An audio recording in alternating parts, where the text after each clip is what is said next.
Welcome to Speed Vector, the podcast dedicated to the art, risk, and obsession of speed flying.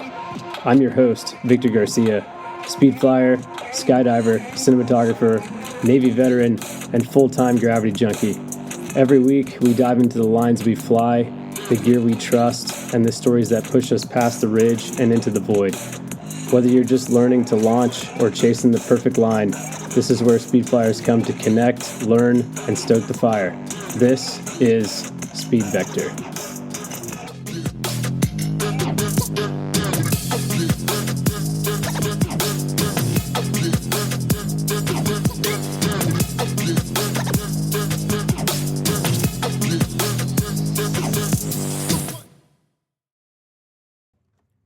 What is up, everybody? Welcome back to the Speed Vector podcast. This is episode 26 and the first episode of 2026. That was not planned. Man, what a year. What a year. Goodness, 2025. Crazy. Definitely big for the sport of speed flying. Also tragic in a lot of ways for a lot of people.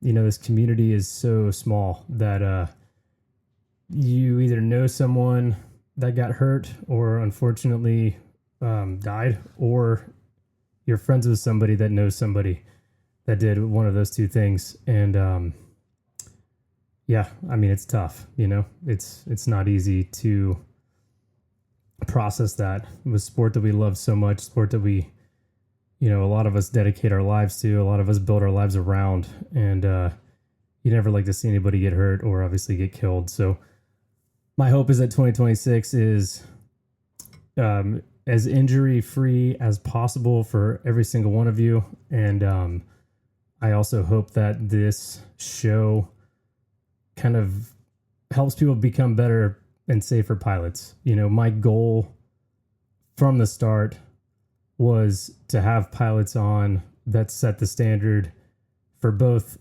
you know, performance, right, for their skills, but also for progression in a safe and responsible way. And yeah, I mean, that's my goal, is to continue to do this and continue to help spread the love of a sport that means so much to me.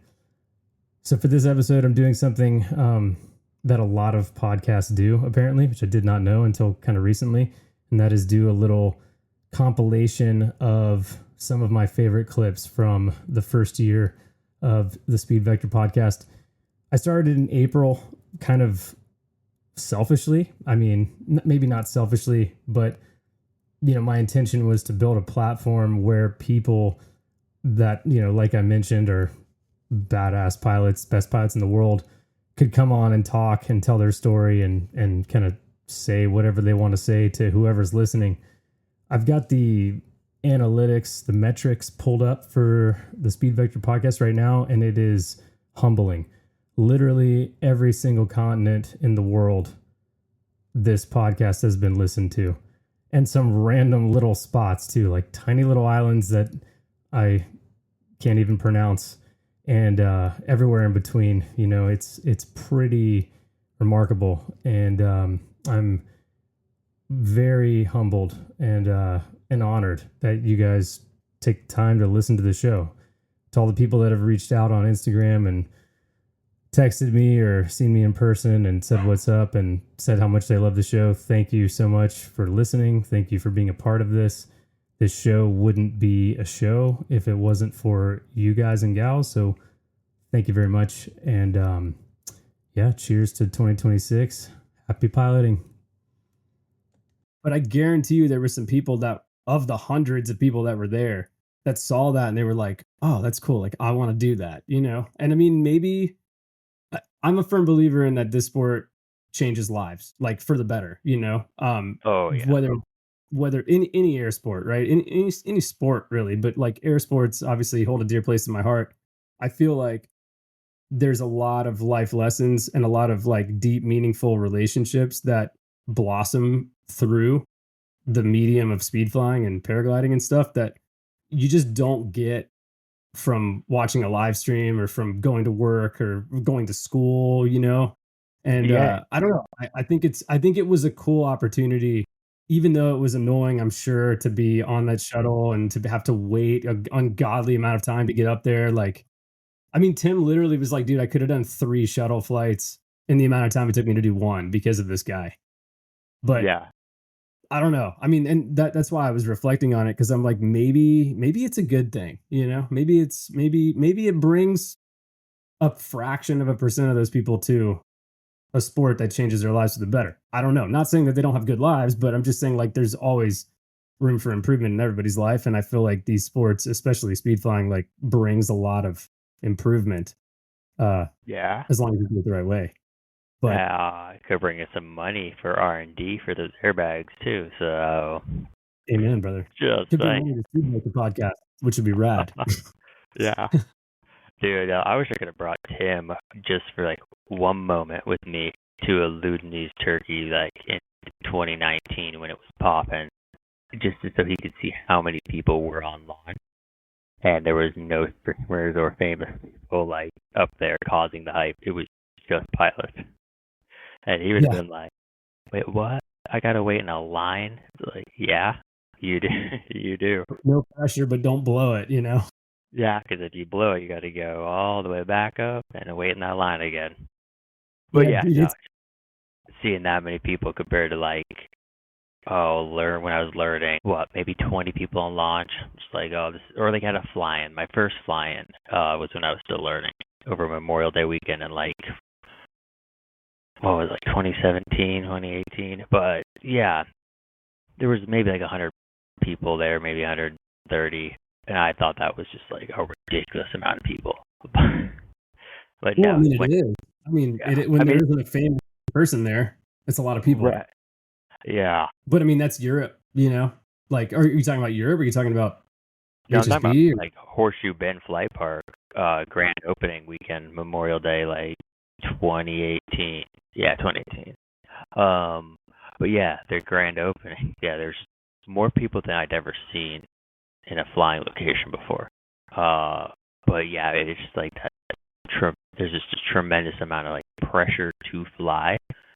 But yeah, it's just everyone just being, slightly more dumb than usual because there is like a ton of people around. So they're like, gotta act cool, Yeah, injuries happened, but sure. That's just because of that group think, or not even group think. That's not what I'm trying to say. The opposite of group think. Like, look at me, look, mom, I'm flying. Look at no hands or whatever. I'm trying to like come up with just a phrase that encompasses that. But yeah, no, watched it firsthand. Like, just having lots of people there adds to a perspective change to some degree. So just something to take away from.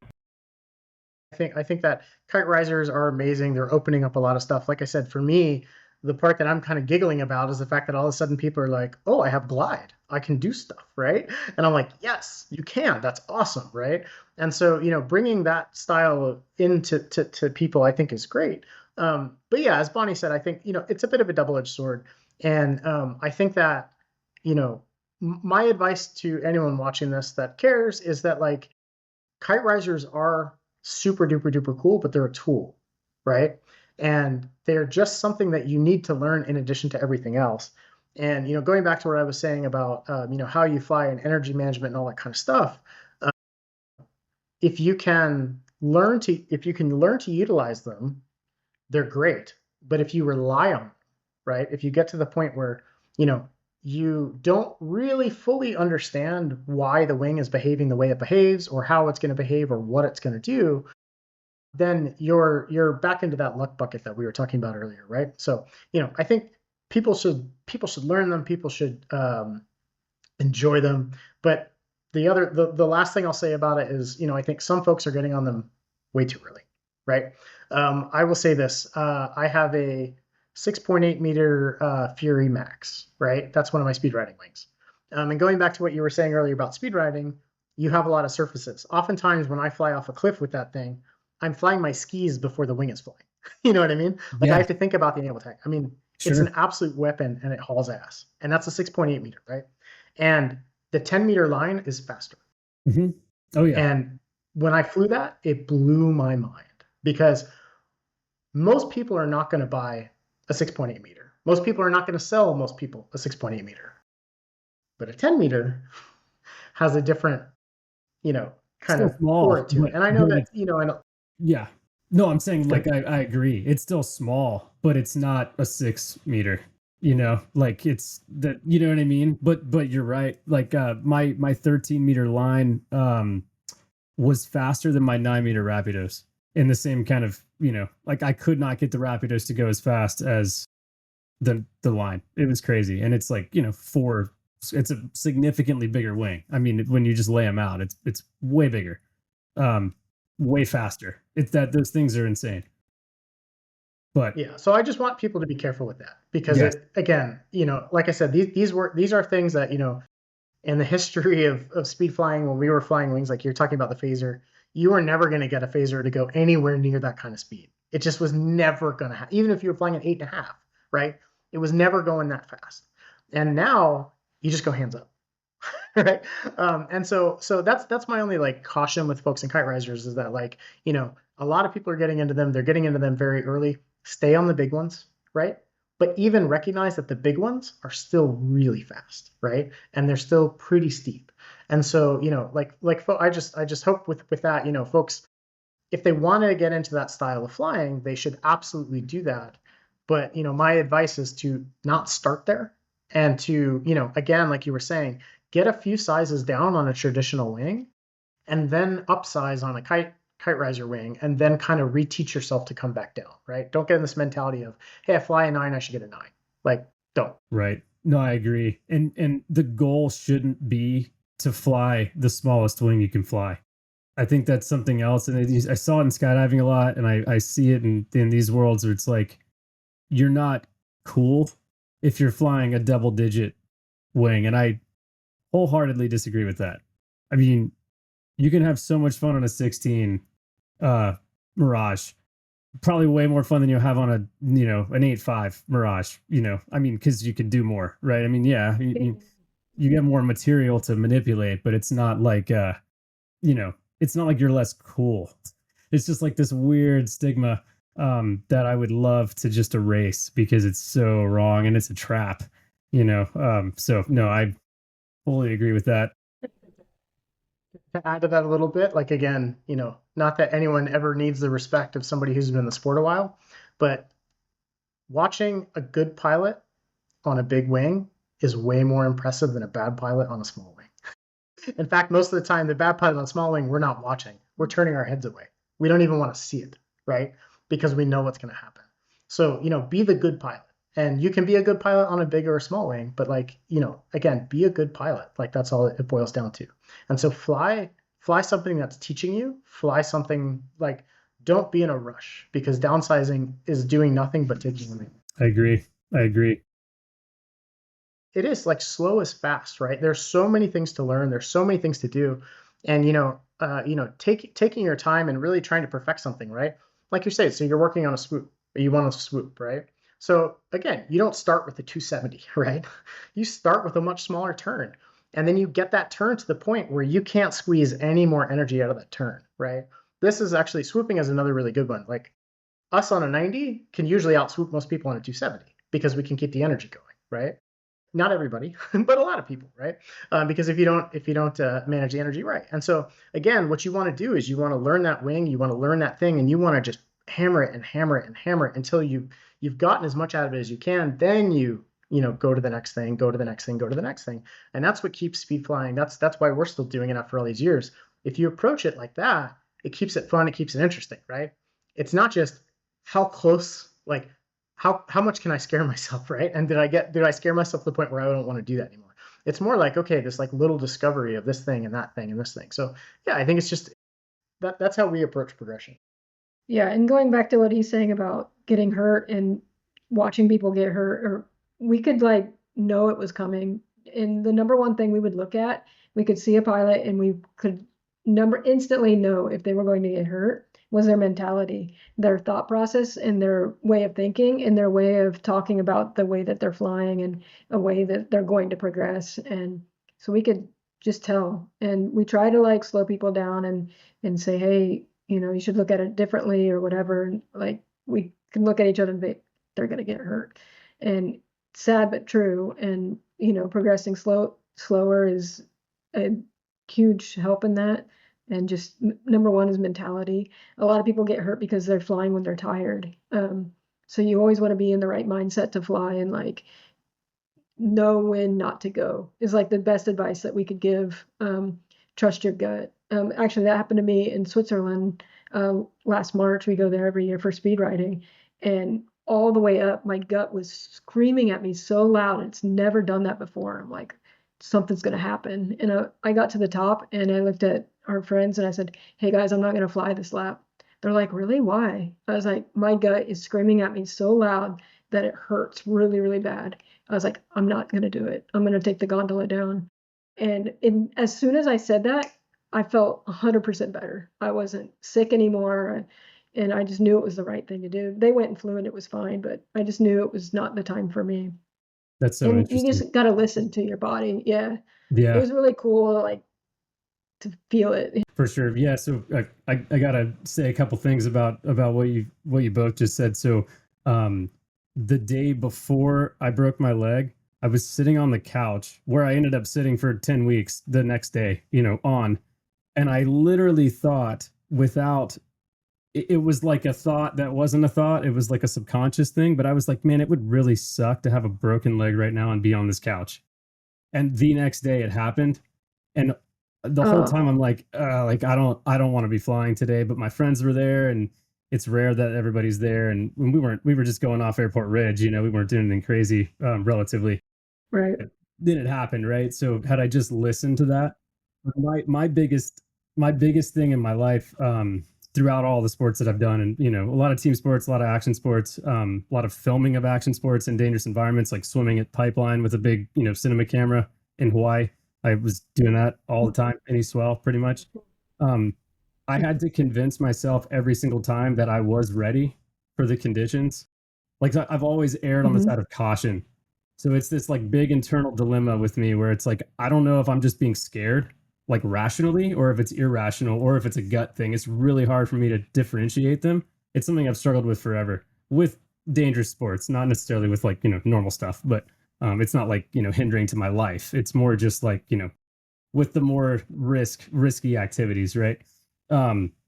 So yeah, but I full on had that same experience. I just didn't listen to it the day before I broke my leg. So that's obviously with your experience and all of the things that you've seen, you listened to that, and that's really cool. That's something that I think a lot of people probably wouldn't do, especially if you were, in Switzerland on a gondola, with your partner, with your friends, like it, you're there, you're doing the thing, you don't live there, so that would be a really hard call. So yeah, very interesting.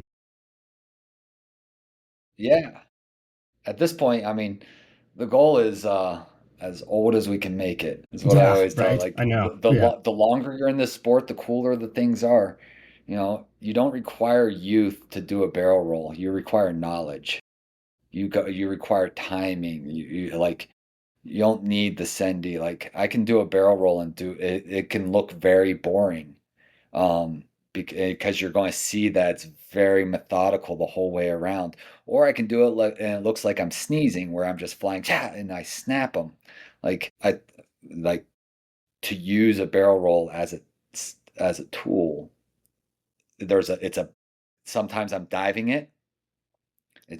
For the big picture, most barrel rolls that you're watching, even though, I just listened to Alex and Krungplatz, like they're actually swooping flat ground. That's cool. And then 1% of our very small population of speed flyers are actually doing that. But a lot of them are doing actual barrel rolls, but those rolls are on terrain that is almost at a 45-degree angle. Like if the world wasn't there to give you perception, we would call that a dive. you know? Right. So you basically instead of feeling like the barrel roll has one tool, which is like do a flip all the way up and over your wing, like realize it's all about energy retention. So if you're focused on the maneuver and not focused on the the purpose, like the purpose is energy retention. You can do that with just like sachets and carving turns, riding the wave, going up and down the terrain. You can maintain energy that way. You don't have to go upside down. Like even my 13, it rolls just fine. I mean, I saw you said you just bought a 15.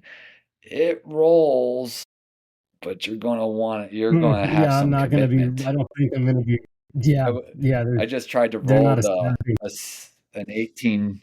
Yeah, I tried to roll an 18 Dragonfly, and I just got the whole thing under the horizon. That's it. Like I was not over top of it at all. I had zero, and like Just a steep dive. I can roll a paraglider, a full size paraglider, um, and I had less feeling when I was start going up and over that thing. And I was like, ah, and like instead of making it go under me, like I just took what I could and it wasn't a barrel roll, but like when it came to an axis, my body was up here and my wing was down here. So like what's the definition of a barrel roll? So even at a dragonfly, it's a dive. That's all it Right. is. And and if you start doing it like you deserve it, that's a whole different conversation because like we don't deserve any of these things we're Right. doing. It's all because we worked hard for it. Sure. Sure. Uh, Speaking of YouTube, I saw Flair's latest couple of videos the other day, which was super rad. You guys were teasing something new, and my brain went to, is it the Line 2, or it's not the Mo 3? The Mo 2 just came out like a few months ago, it seems like. So what is this? And then, a couple days later, I'm like, oh, the Bandit. That wing looks sick. I mean, it looks scary for me, as like a speed flyer and not like a paraglide guy, but it's got such a high aspect ratio compared to like the Mo. But it just looks like a weapon, man. Oh my gosh. Can you tell us about the Bandit a little bit? Yes, I can. The Bandit is an absolute weapon. Yeah, it's it's such an incredible little machine. And Benny Boyle and Benny Cullen been working on it for a couple of years. So they put a lot of time into it. I mean, Benny's probably had it in his mind for more than that. He's got a lot of designs in his head. But yeah, I had a prototype 18 months ago, and even then it was really amazing. But since then, it's come a long way. And for a high aspect wing, initially I thought it was just going to be for tearing around sites as fast as you can, and smaller sites, smaller flutter sites. But since being back in Australia, I've for a couple of weeks, I've flown it a bunch more. I've got a 16 and a 19 with me, and I've put it on a lot of local sites where I am now that are quite tight. And yeah, it's working well. You get a lot more feedback from it, just because of the size, the aspect ratio of it. It's pretty wild. You get back on a Moustache, and the Mo just feels like it's on tracks. It's just like just tearing along. Where you fly the Bandit, and there's just like a lot more feedback. It's just moving around a lot more. And but yeah, with that you get a bit more like fine tuning. Once you kind of connect with it. Like I thought last night on this site up the hill, and I was playing around with this guardrail, and I can stay on it with the Moustache easy enough, but I just had a little bit more control with up and down and in and out from the ridge, which was really cool. I also flew, like I've flown this site for years. I don't know how many hundreds of hours I've got on it now, but quite a few. And I flew somewhere where I hadn't before. I flew a couple of kilometers down the road. I was pretty much just sawing trees, the she oaks right on the beach. I couldn't believe it. It's blowing my mind. I think it'll be it's it's not going to replace the mustache, but it'll just give you more options for different sites to be able to fly smaller sites and flatter sites on the coast. So it's pretty exciting. It's something new and something new to learn, and I'm really looking forward to see what people do with it and where they take it. So yeah, I'm still getting to know it, but it's a little rocket. Yeah. What is it like testing a prototype wing for a company like Flare? Man, it's a huge privilege. It's incredible. It's hard to believe. When Benny's like, "Hey man, we've got this new wing. Can we send it to you?" I'm like, "Fuck, mate, yes." So yeah, it's amazing, and sometimes I don't feel like I've got the knowledge to give the feedback that maybe they're looking for, but I do my best, and it's great to be a part of the progression of the sport. I feel really lucky to be in the position I am and doing this. It's really special for sure. Definitely. Is it so good flying something new. Oh, it's yeah. like we all love flying new and different wings, and yeah, especially It is. It is a bit of an addiction. I love, like, I could afford. How many wings have you flown? Oh man, that's a good question. Like a lot. Yeah, a lot. Various sizes, and I even have a couple wings that I haven't flown yet, but I just have them because they were for sale and I had money, and the 6 meter, yeah, the R3.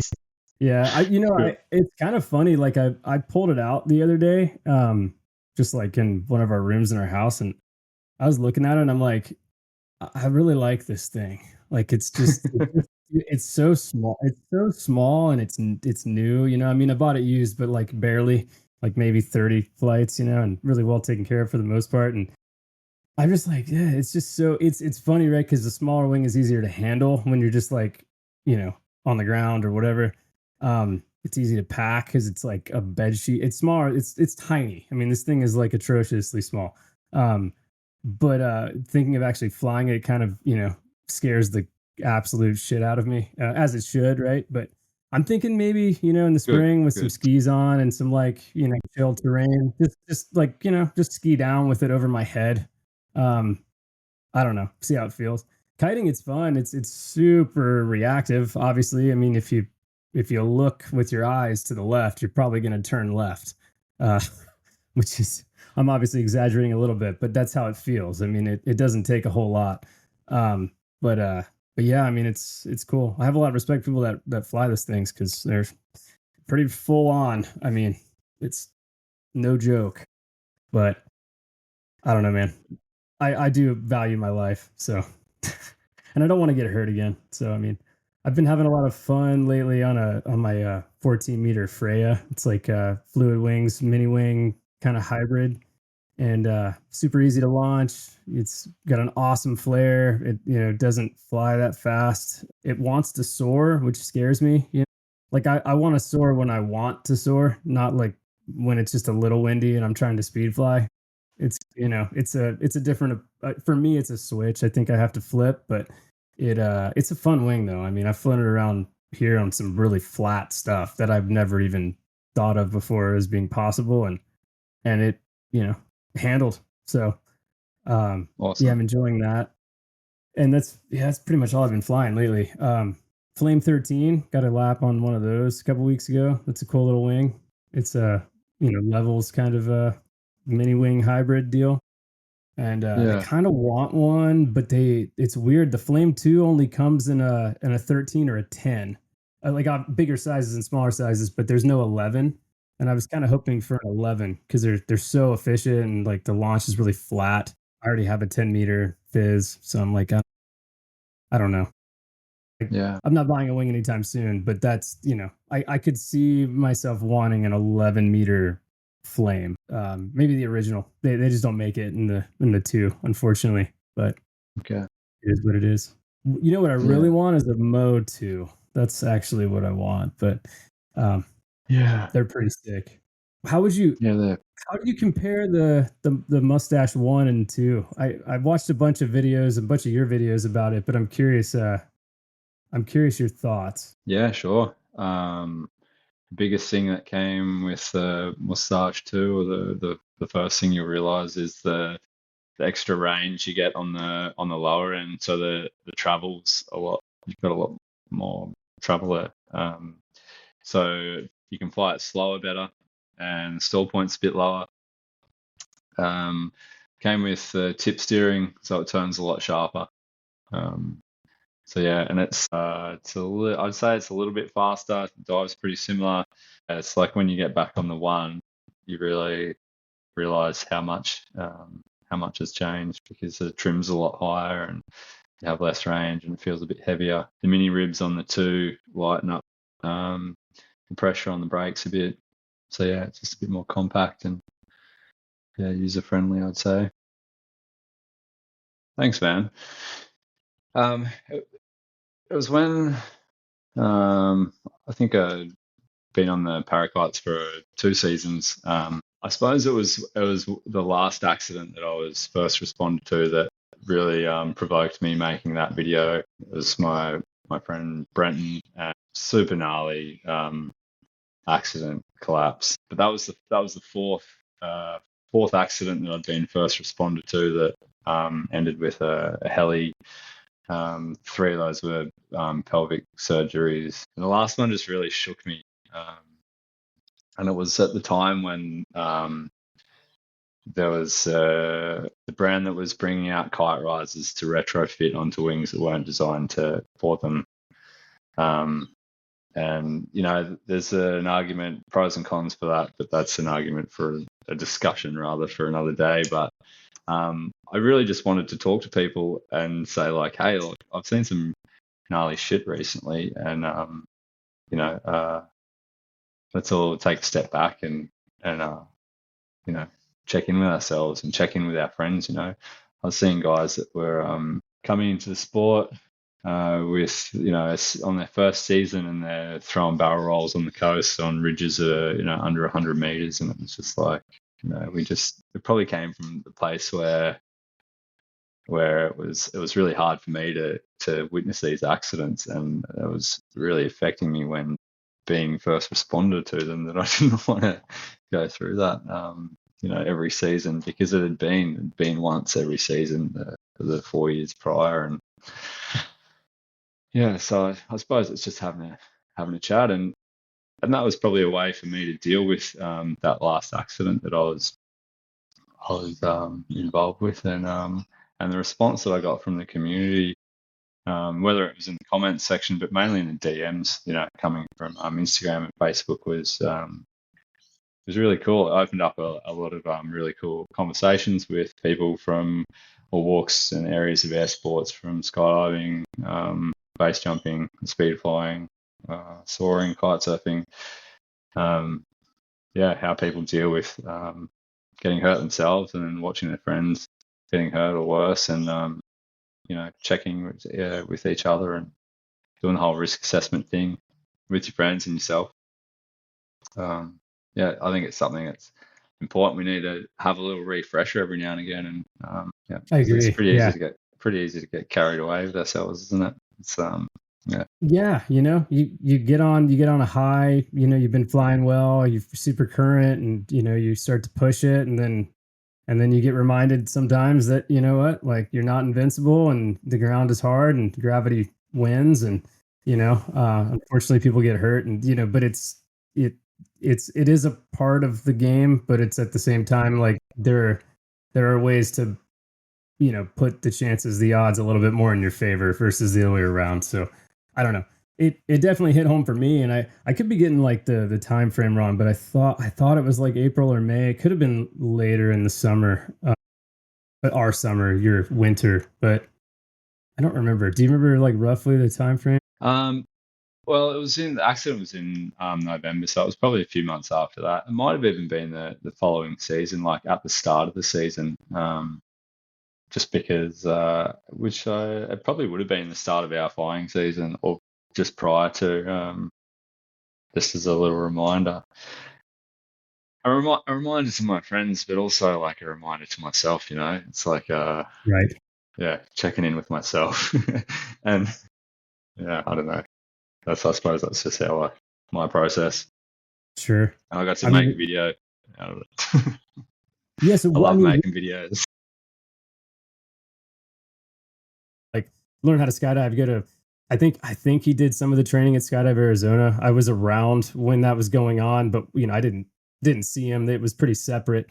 But he did some ungodly amount of jumping in like a few Oh weeks. yeah, I mean, it was yeah. like He's 500 skydives in like 3 weeks or something. I might be off a little bit, but I was like, oh, I am so jealous of that. That sounds amazing. It also sounds exhausting. And it looked like it looked like the speed fly progression was similar. It was like just spent some time with John, I think, in Saboba, if I'm not mistaken, and or no, we no, didn't. We never went there. We were in Europe, so in we Europe. started with we started with the course with John Miles and Valentin and Albert Baud, who's like a paragliding legend of the Alps. And he's the one that taught Valentin originally as well. And Val's got a lot of respect for him. He really just understands wind in the mountains. And we started with the basics, the ground handling and understanding the wind and understanding pressure and lift and drag and turbulence, everything, rotor, which Tom already understands a lot because he's a pilot. So he understands all that. So it's easy to translate that information, and a great skydiver, obviously. And then we sort of, as the team progressed and we chased the summer, I kept, I had John, Valentin, and Malachi. And then we had to really focus on the base jumping stuff as well because we're doing it in the same movie. So John and Miles moved to really focus on that, and which is their expertise as well. And Malachi and Valentin sort of concentrated on the speed flying progression. Val being very smooth and like I call him the poet of the sky because everything is like, the way he looks over his shoulder, just his whole body motion, everything is just so fluid and smooth. And Malachi just being someone that understands wind. I mean, he would land mid. He could pretty much do anything with. He just understood the energy in the wings so well. So the two of them were brilliant to have on board to get Tom's competent levels so high. And the other thing Tom wants, he wants to dissect the wing. It's like, why? What is the A lines? What are the B lines? What are the C lines? Why is this? What are my tools? Okay, I've got rail risers, I've got B and C, I've got brakes. Why? What are they? And he's very good at that. It's not like, well, they're doing that, so I want to do that. It's what are my tools? And how does it benefit me? And energy being the sort of number one thing. Is have 100% energy in your pot at all times if you can. Anytime you're using that energy, you don't have the wing at its full capacity. So he really got it.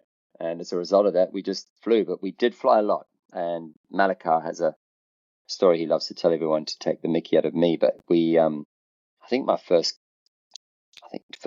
2 years of speed flying, or a year and a half, and maybe my first couple of hundred, I don't know, because we were doing 25 to 40 flights a day with a helicopter. So it was with no running to the heli. That was all very smooth. A little debrief, back up. So it was all bang, bang, bang, debrief on top of the mountain again. Always in good conditions. We had Tom never questioned. We were like, that's it, last flight. Never a question. Great day, guys. Even if we did one, we said, weather no good or wind no good, or this is no good. And we would do these just shuttle with a heli because we had that because we're doing it for the film. Obviously, we had a budget to do that, and we had to get a certain level by a certain date because the film's got to come out. It's got to be released, and Tom never hurried the process. He never tried to throw any stupid moves. He always just listened and did it and progressed amazingly. I mean, like the guy was amazing. But then we had this moment in Norway. We're shooting a train sequence for the movie, and we wrapped when it was still light. And I remember going to the train to wrap all the guys out and say cheers. And Malachi Templeton turned and goes, "Hey, are we finished?" And I went, "Yeah, we finished." And he went, "Have you got your wing with you?" I said, "I always got my wing with me in the car." He's like, "Let's go." And he goes, "I'm going to take you for a hike, your first hike and fly." And I was like, I said, "Why? There's a cable car there. Walk away." And he's like, No, you haven't flown. I know you've got like probably 1,000, 1,500 jumps already, flights in you, but you've never done a hike and fly," which is a true story. Because we were training for a film. And he took me for my first hike and fly in Norway, and I'll never forget. It wasn't a big one. It was like an hour hike up. But that feeling was incredible. And now when I hike, like I hiked the other day with Jamie and Patrick Hennessy and Joey Irons, and we had this amazing hike in Switzerland a couple of weeks ago, and it was like the reward from a hike and fly is way more than any chairlift or helicopter. No, I wouldn't mind doing a hike fly in the morning and heliing for the rest of the day, and then maybe a hike and fly in the evening. That would be cool. But there is a reward to it, and I think that goes with the soulness and the just the nature of the sport. It's just it's you're in nature, you're very connected. But like I said a few minutes ago, like what I failed to realize is that it's not an upsize. It's a totally different version of flying. It's a totally different form of the same activity, but just different. And it's important to keep that in perspective. I also think that a reserve should be mandatory with a pure speed wing. I mean, mini wing, because I don't know. I didn't take a collapse, but like it was doing weird stuff a few times. And I think that a collapse is more probable under that mini wing or under a mini wing in general than it is under a speed wing. I mean, just the technology, the design is different. I mean, completely. Like it's not the same style of wing. And I will say, dude, 16-meter Apus RS it's 16 meters, but it's enormous because the aspect ratio is so ridiculously big that like I laid it out in the backyard, and then I laid out a 15-meter that I had at the time, and it's a 1 meter difference, but like insanely different visually. Like because it's just the aspect ratio is so big. I mean, it is literally a knife. Like it is like the shortest cord, like line length or whatever in a wing I have ever seen in person. It's just like atrociously small, but also really, really wide wingspan, like huge. I mean, it takes up like almost my entire backyard. My backyard's not that small. So like it's impressive how wide they are, wingtip to wingtip. It's crazy. And think about like on that same note, like just looking at the physical features of how the wings appear to look. How is the pressure going to dissipate and be spread out from those wingtips on a mini wing versus those end cells on that 15 speed wing that you were comparing it to, the 16 mini wing, 15 speed wing? You're gonna have you got it. different pressurization. Yeah, you're right. It's like wingtip collapses are gonna be more of a thing on a mini wing, less so on a speed wing. You made some weird choices if you're having a lot of collapse on a speed wing. But yeah, there's more versatility in a mini wing. If I'm grabbing a mini wing, it's because I don't have the glide on a speed wing that I own. So I'm gonna just bring the Apus, for example, so I can have the glide to go either scope out a line or just to guarantee that I can make it back to my designated landing zone if I'm not sure if I have the glide. That's like right. What I because it is like a 16-1, I think, with the 16-meter Apus RS with the trim closed. Another interesting thing about that wing too is that it came with two sets of risers. So like the one set was like your typical paragliding riser with a speed bar attachment. The other was just the one that I'm running, has a trim set like a Mirage. I mean, it's like pretty much the same trim set. I mean, it's you just push the little clamp things and it opens up, right? So that also misled me because I'm like, oh, okay, cool. This thing's just like a big Speedwing. Well, it's not. It's totally different. And the other thing too is like, because I like to go down and I do not like the feeling of going up. It's super foreign to me and it makes me really uncomfortable. I would launch and open the trim right away, which was fine on the days where the air was super smooth, but the days where it wasn't, it's the same thing with the Speedwing. You want to close your trim and fly in best glide to avoid collapses, but I was doing the opposite. I was trying to get down, and a couple of those times I was having trouble getting down. I mean, that thing is lifty, and that's kind of what brought up my question about wing loading. Like, if it's a heavier wing loading, is it going to feel more like a Speedwing? Because light wing loading and get tossed around more. You're gonna get lift more, I mean, you're going to go up more potentially.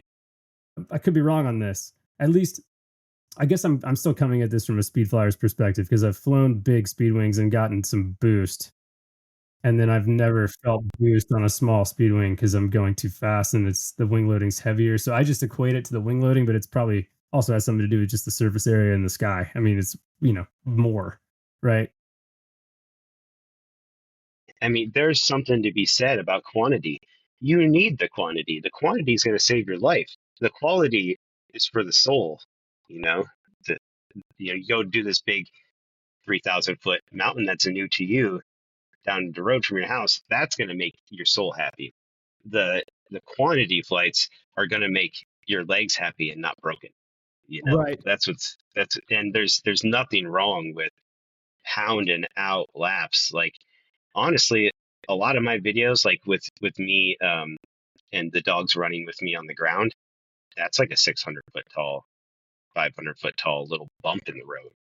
And I'll fly that thing 10 times in a day while people are going up to the summit, up the ridge, and I'm having probably more fun than they are. It's not I don't think that's, what it's about. When I started out paragliding, and when there's paragliding happening, there's times we would hike up and guys wouldn't even take their wing out of the bag because they didn't want to put it back in because they didn't think they were going to fly for 2 hours. I am not that guy. And I always said, if I am that guy, it's time to put it away. Yeah. You're the 600-foot tall hill looks rad as hell. And I want to go out there. I want to go to Chelan and hammer it out there. It sounds sick.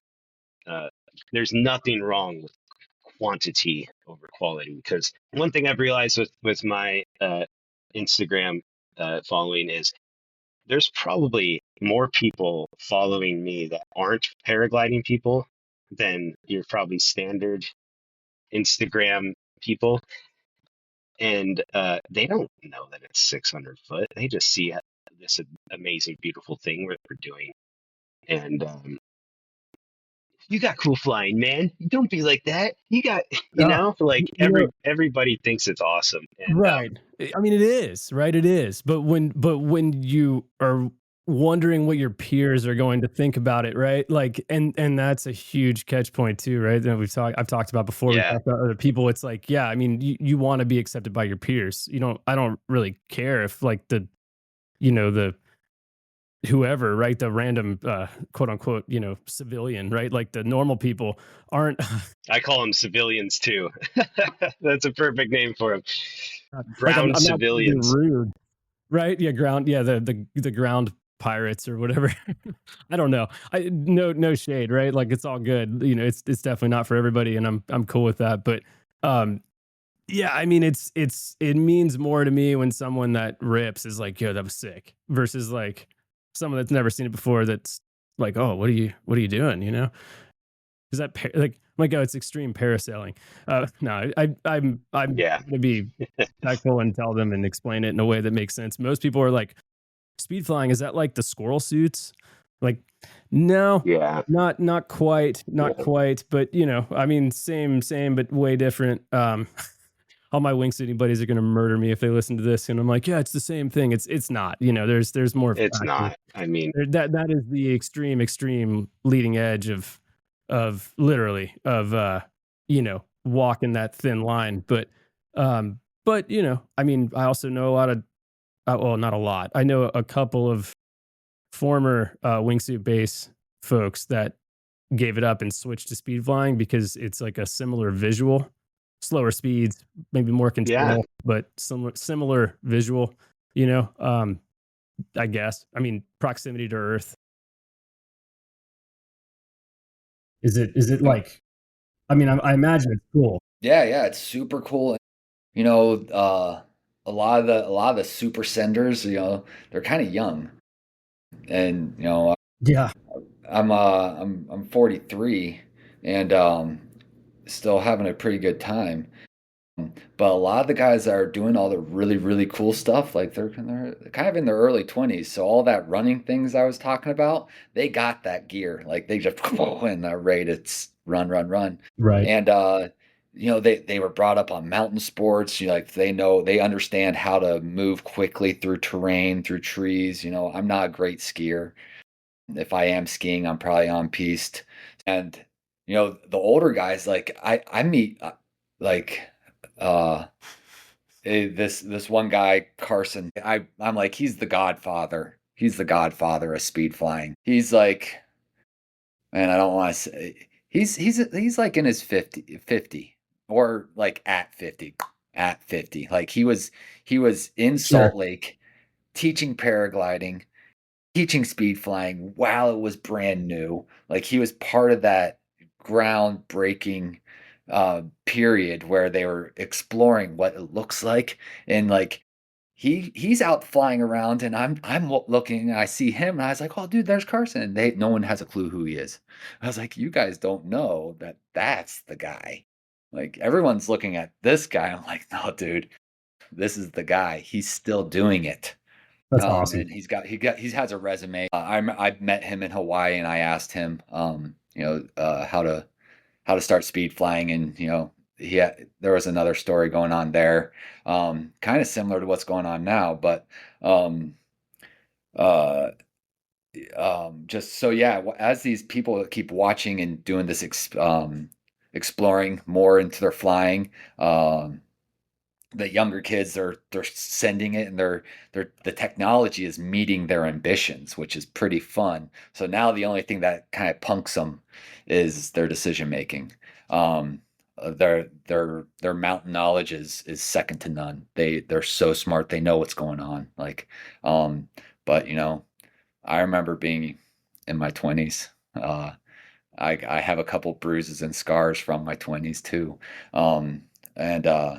And there's definitely less of the older guys. I talked to Kevin with Fluid Wings, and we just chuckle. We're like, Jesus, we're one of the few guys that still run around here with gray hair, and then there's a few other guys that are still sending it, but it's almost a young man's game, so it's kind of fun watching these guys show up. And even the young ones, the smart ones, they just go, I wouldn't worry about, they're probably only going to be here for 2 years. Like they get it. They get that the turnover in this sport is so fast, 2-3 years. And people probably got out of the sport already. So when you start seeing someone that's been around, I mean, you can see it in skydiving too. Like that, the life expectancy or the career expectancy of, in these sports is normally about 3 years. You spend your first year being a student. You spend your second year starting to explore out. You spend your third year start pursuing a discipline. And then you either did it, you got hurt, you saw something. It's that cliche thing they say with base jumping. You either watched your friend die, you've started getting hurt, or you died yourself. And that's the base jumping things, and that's normally like inside of 3 to 4 years. So like if you can't throttle back and realize that your progression is actually an 8 to 10 year progression, it is difficult. It is a very action adventure sport, but paralleling it with base jumping is reality. I think you're going to learn, then you're going to get disciplined, and then you're going to see how far down the rabbit hole you can go. And sometimes it doesn't work out, right, which is why we start progressions. Yeah, that's true. Yeah, it's heavy. And right. What was it at the time of its launch? Like 55 million? Dude, 44 million and counting. I mean, it was closer to 45 million viewers. And so, okay. So Tim texted me, or I think I texted him. I was like, hey, you flying today? And he's like, yeah, I'm super pissed because I'm waiting for the shuttle at Tiger Mountain, and there's a streamer here, and it's literally taking forever. And I'm like, okay. So I'm like, I'm obviously out of the loop, right? I'm like, when you say streamer, I think of like, video game streamer on YouTube or like whatever, Twitch. I've never been on Twitch, but like I realized that's a thing. So I'm like, right, what are you talking about? And he's like, he's going for a tandem. And I'm like, oh, cool. Like right on. What's his name? And he's like, I Show Speed. And I'm like, I've literally, dude, like, honest to God, never heard this guy's name, never seen even a second of his content. And I look him up on YouTube, and of course he's live. So I click the live link, and he's in the parking lot at Tiger Mountain, just adjacent to the LZ. And I'm like, oh, this is interesting. Like, what's this guy all about? Have no idea. Right. So I'm like just grinning and bearing it through this live stream because I'm like, I don't know what's going on. I don't know what this dude's MO is, but they went from, I thought they were going to the shuttle, but the shuttle picks you up in that parking lot. So they left the parking lot and they went to like this random grassy kind of really tight, like alternate LZ, and had like a full on boxing match for like 30 minutes. Like there was like all these random people, dude. And this guy couldn't walk 2 feet without somebody running up to him being like, Speed, like, let me take a picture with you, like, blah, blah. And I'm like, so this guy's really freaking popular, right? Like famous dude. Like no idea why at the time. Like I was like, I don't know who this guy is. Like, I don't know what his MO is, but like people seem to like him. So then they do this boxing thing and I'm like, I can't watch this crap anymore. So I turned it off. And then like an hour later, Tim's like fuming. He's like, dude, we're finally on the freaking shuttle. Like, this is ridiculous. I just want to fly. He's like, but watch the live stream because I think you might be able to see me launch. And I was like, oh, cool. Dude, literally couldn't script this. So he's on the launch. I turned it on. The speed dude or whatever is like filling out a waiver. And then he's like, oh, this guy, he's going. And then he starts yelling stop to Tim. And of course, Tim's not going to stop.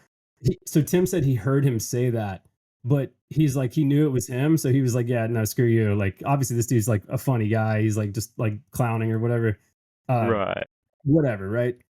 But the cameraman that's filming, who's like a pro, like I saw his rig, like his camera setup. It was like, I have no idea what it was, but it was some super high tech thing. But you know, when you have 50 million subscribers, like you probably have a lot of money to spend on cameras.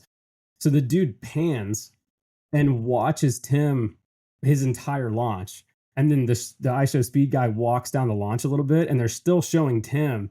And then, dude, so Austin was a really cool guy. He's a tandem instructor out at Tiger. I've met him, talked to him a couple times. He's cool. He was iShowSpeed's tandem instructor. And he comes onto the live and they're like talking about what he just saw. And he's like, yeah, that's a Speedwing. And I was like, dude, this is freaking huge, man. This is like 44 million people were just like, what is this? And I mean, even if 1%, 40,000 people got onto Google and typed in Speedwing, like I bet you there was an uptick in Google searches yesterday evening and for Speedwings, right? Yep. Honestly, I kind of want to just talk about wing sizing for a little bit. Like I said, I was super happy in the beginning of my career when I met people who were a little bit, I'm not going to say overweight, but heavier people were getting into the sport because being the kind of guy that was a little husky when I started my career, it makes people of that kind of body think they can't do this shit. And that just wasn't the case when I actually got into it. The sizes of wings that are available and the products we have now, anybody can get off the ground. And I thought that I wouldn't really be able to. And then I thought speed flying would be difficult because of my weight and stuff too.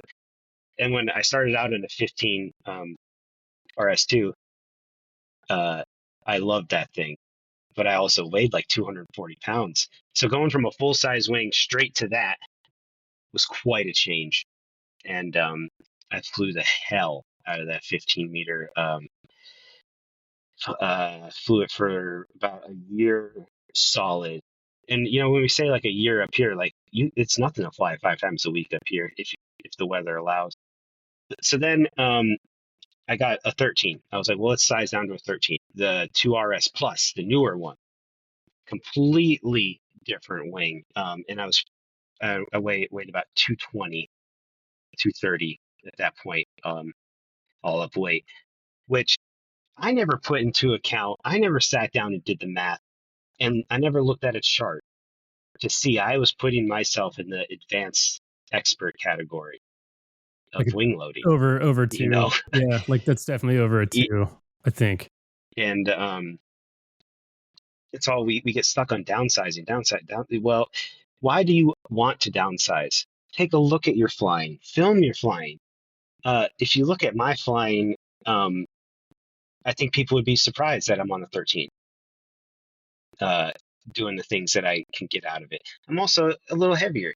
Definitely, gotten more in shape, and definitely, I'm from the Midwest. I'm that Midwest, farmer stock, stocky man.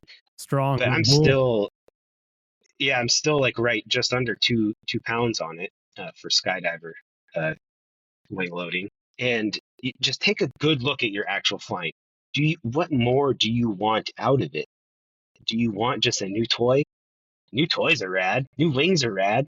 Of course, you're going to get the smaller, better, lighter, crazier one with the CB bridge that does this, but take a look at your actual flight data. Do you think you can get away with a steeper wing in those areas that you're at? A lot of times, of course, I'm stuck in the trap too of wanting to downsize and downsize. I want to get an 11 next. But if you take a look at my flying, how much closer to the deck am I trying to get? How much steeper am I going to be able to do with the flying and the sights that I have here? Is it really a good move? Maybe not. Maybe you'll be a guy like me who plateaus and knows where your plateau is. Because that's another thing I want to talk about too, is if you're going to do this and you're going to live forever in this sport and be the oldest man standing, you're going to hit a plateau in your skills. And you're going to have to be okay sitting in that plateau of only ever doing stuff up to this whatever level. And you're going to have to accept that and be okay with it. You're not going to downsize forever. You're not going to even fly speed wings forever. You're going to be an old man on a full-size paraglider one day. Like in your other podcast, everybody upsized. That's true. And if you're going to downsize, look at your footage. That's just what I say. I mean, you got to be on top of it. You got to know what it feels like, and you're asking the question of should I downsize, and you're looking at all of your options. If you're not looking at your footage and realizing what the flight would be like now on a different wing in these sites, I think that's something that you missed. And that's kind of what I've been realizing lately, is because, of course, everybody I fly with weighs 160 pounds. They're all on 9-meter R3S or R3Xs, or the newer guys are flying my wing on a 13. So there's that preconceived group mentality of, if you're not on a single digit speed wing, what are you doing? Well, what I'm doing is I'm flying a wing heavily loaded because I weigh 50 pounds more than you, and my wing's going to be big. We don't have to complicate it and think that people aren't rad unless they're flying a 9-meter wing. And if you do want to fly a 9-meter wing, look at yourself and your flying and everything and see if your life can handle that. Because getting in these newer and smaller and more aggressive wings, you got to live through that. You got to live through that experience of having a wing that all of a sudden flies 10, 20 miles an hour faster and dives way harder. Can you really truly handle that stuff? And I don't know. I don't think I'm going to really go too much smaller. I don't think. I want to get a Parakite, which would make things, the ranges be completely different. But I don't think a lot of people really truly need to be downsizing. What they need to be doing is trying to figure out how to get the flying they want to get done with the equipment they have. You know what I mean? So I think between myself and the other athletes I've closed deals for, at this point in my athletic career, it's around $106,000 that I've closed, which, when you spread it out over the number of years I've been in the sport, I totally could have made more money just working a second job. Right. So like right. anytime people are like, oh, I want to be a sponsored athlete, I'm like, do you really? Are you sure? Like it's not actually that much income, and you're going to spend all of what you get just to do the projects necessary to keep them as a sponsor. Right. Like it's not going to be something where it's like, cool. I mean, unless you're like the elite of the elite, then don't listen to what I'm saying. But Red if you're Bull, anything, if you're Right. anything short of like Red Bull signing you, then it is a lot of work. And I mean, if it enables you to tell the stories you care to tell and have that, income and freedom to go overseas on a trip instead of staying domestic on a trip. Like sometimes it's worth it, but sometimes it's not. I think sometimes people assume that they want to go down that path because, maybe childhood them wanted to be a sponsored athlete, wanted to be a pro athlete. And so it's like, oh, I want to sign that athlete deal, which, when I was 32 and I signed my first like official contract, that felt pretty good. Like, I'm like, hey, 8-year-old me, we did it. Right. It took a lot longer than we thought. And I, at that, I wasn't even, I never even really saw it coming. I just was chasing what I loved. And I think that's where you have to start, is chase what you love. And if you follow what you love, the doors will open in the right way. And then it just comes down to that, like, trust and responsibility. The same things I teach my students. Like, can you show up? Can you maintain relationships? Can you deliver good value? Can you be a good ambassador for that relationship, for that brand? Can you represent them in a way that's admirable and respectable? Yeah. And you can maintain those things, and it can serve you over a number of years and be a win-win situation and potentially open some doors. But yeah, I definitely think people should take a hard look at themselves and what they really care to do and not do with their time, before they just assume that chasing a sponsorship is the right move. They definitely get their pound of flesh. It's nothing is free. So even if they're, you think about it, right? You get a job, right? They're not going to pay you if you don't show up, if you don't do the job, and they're going to fire you if you don't do the job well, or if not to their, standard or whatever. It's the same thing with sponsorships. I've had sponsorships in my past, through other sports or in other sports, and it was cool. It's great. Like, you get free shoes and clothes and maybe make a little money. It's awesome. It could definitely open the door for certain things that, maybe, you wouldn't have access to, and that's super cool, but it's not free. Everything comes at a cost. So that's really strong words of wisdom and advice there about sponsorship. Definitely go down that road if you're capable and you have the relationships and that's what you want to do. Like, by all means, it's a good, it's cool. It's a job, it's definitely a job. So yeah, keeping that in perspective is important, because, some of it is fairy tale and some of it is true. And there's definitely a line in there somewhere that gets kind of gray. I think what I'm intrigued more by is just finding sort of one of the things when you take on a new sport is it gives you new ways of thinking about the world around you. It unlocks like new adventures, new reasons to visit places and go exploring.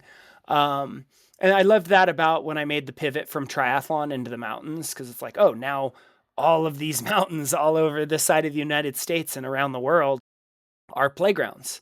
All of these, climbing crags are playgrounds. And so flying has kind of unlocked this sort of similar curiosity to go to really beautiful places, and to experience flight in those spaces, in that environment, with that sense of place. And I think that's something that I'm searching for within this journey, is to go more interesting places, and to also like continue to tell inspiring stories to my students and to others. And, I threw out a little film of doing a hike and fly version of the UK National Three Peaks Challenge. Me and Henry George from the UK, we released that together. And it's just simple. Like, nothing about the flying is dramatic or like high level. It's just like, we went to beautiful places. We climbed this known challenge where you climb the tallest peak in each country of the UK in 24 hours, but we flew off each one. And so it's just simple, straightforward. Just go have an adventure and integrate flight and see some beautiful places. And then bumped over to Norway with Nathan and got to fly down some gullies and over glaciers and over the fjords, and just this like beautiful experience that really pushed my flying forward. Getting to fly with him and in those spaces really moved the needle on my speed flying. And we're going to release just kind of a short little aesthetic film from that here in the spring. And then as far as another film project idea, I have one that I'm trying to spin up with a few other pilots. I want to call it Elements. That's the working title right now. and it's going to be focused like I want there to be really aesthetic flying pieces in it and some really creative ways of capturing some moments of flying, kind of tinkering with time, setting up some cool shots that like sort of convey the experience, right? Like a barrel roll, when you're the one doing the barrel roll, doesn't all happen at normal speed. Like like in our own experience of it, like stuff kind of like goes in slow motion, and you like it feels different. Time kind of warps, time kind of dilates, and try to play with that a little bit within the film. But mostly what I want it to be focused on is like finding these really beautiful locations that sort of convey, sort of the, water, fire, rock, earth, wind, like conveying these elements where it's like, go find a place in Iceland where the lava is flowing, and just find a way to like capture that aesthetically and to have flying be in some of the shots without it being high risk. Right. And go find some epic glaciers with seracs peeling off and falling down, and like capture flight in those environments. Just kind of like showing the relationship we get to have with nature and the experiences, the places that these pursuits can take us. And I feel like that's something I'm intrigued with, because it would give me that motivation to go to a place that will put me in a sense of awe. And so I think that's motivating to me at this point. And so it's less about like, oh, how, can I get within 6 inches, or can I rip a roll, da da da da da. It's more just like, oh, can I go to these and just have a flight that's deeply satisfying to me? Sure. And to experience these beautiful places and get to do something I love while I'm in them. So I think that's kind of the mission I'm on right now. He goes, everyone gets bigger, because you can't fly with your hair on fire for your whole life. You're gonna have to slow down, enjoy, smell the roses. So what does the progression look like? It's embracing that journey, that you will go faster, and then when it's time to go slower, go slower. You're not betraying yourself. You're not betraying your wings. You're not betraying the community. You're just slowing down, because this is not a tangent curve that we're just getting faster, faster, faster, faster, faster. It is just this big wave of I go fast, then I go slow. I go by myself. I go with people. I fly a parakiting wing. I fly a cross-country wing. I fly a speed flying wing. Like this, that is the progression. Find that flow. Don't find the tangent curve that you just accelerate until you crash and burn. If you have a moment where you think you might crash and burn, that's a great time to maybe peter off, go get a dragonfly, and go remember what it's like just to dangle under some big cloud and enjoy the surroundings. That was eloquently put, beautifully put. Man, that's, yeah. I mean, that's what people need to hear, truly. I mean, in this right now, like that's what people need to hear. And what Pat said, people needed to hear it. And I think that's why it caught traction like it did. And I also think that he didn't know it was going to blow up the way it did. But we're not like close, but I've talked to him a bunch, and he just lives, an hour or so away from me. And I was like, hey man, like, thank you for saying that. And I got on the podcast 20 minutes after I read it, right after he posted it, and I asked his permission. I was like, hey, is it cool if I do this? He was like, sure. And I read it and reflected on it a bit publicly, on this. And I was like, I was already kind of going in that direction, but that tipped the scales. Slow down. He spent 4 years on a Fraser 3. That's insane. Right? That's insane. That wing is not that fun to fly. I mean, it's fun. It's not fun, but yeah, terrible. It's not great. It's very, very, just a precursor to what we're flying now, but which is insane, right? But yeah, no, very inspiring words from you today, and that letter, of course, and to put it into perspective, right? For you guys to be saying stuff like this, it answers a lot of questions for people that are on the outside looking in, and that is that, like, you got this far because of that, and maybe a little bit of luck in the early days, you know? For sure. Yeah. For sure. But like it takes understanding the fine line between life and death a lot of times, you know, and knowing when to push it and when to back off, right? Knowing when to upsize, and then it's okay. Like the progression isn't 16-meter dragonfly to a 5.9 meter R3X. Like that's not the progression. It is a progression, but the end goal isn't the 5.9 meter, or it shouldn't be. You know, for some people it is. That's what it might look like. You know, you're flying a 16-meter dragonfly and you want to be Jamie Lee flying a 5.9. Does he fly a 5.9 every time he flies? No, I'm sure. I mean, I'm sure he flies it a lot, but that's not the goal, right? That shouldn't be the goal. The goal is to go do something that you love to do, to fly and enjoy doing something that humans, you know, always aspire to do but aren't built to do. You know, I mean, enjoy the technology, enjoy the process, enjoy the ins and outs of learning about all the science stuff, like the, you know, what you were talking about, like the pitch roll yaw.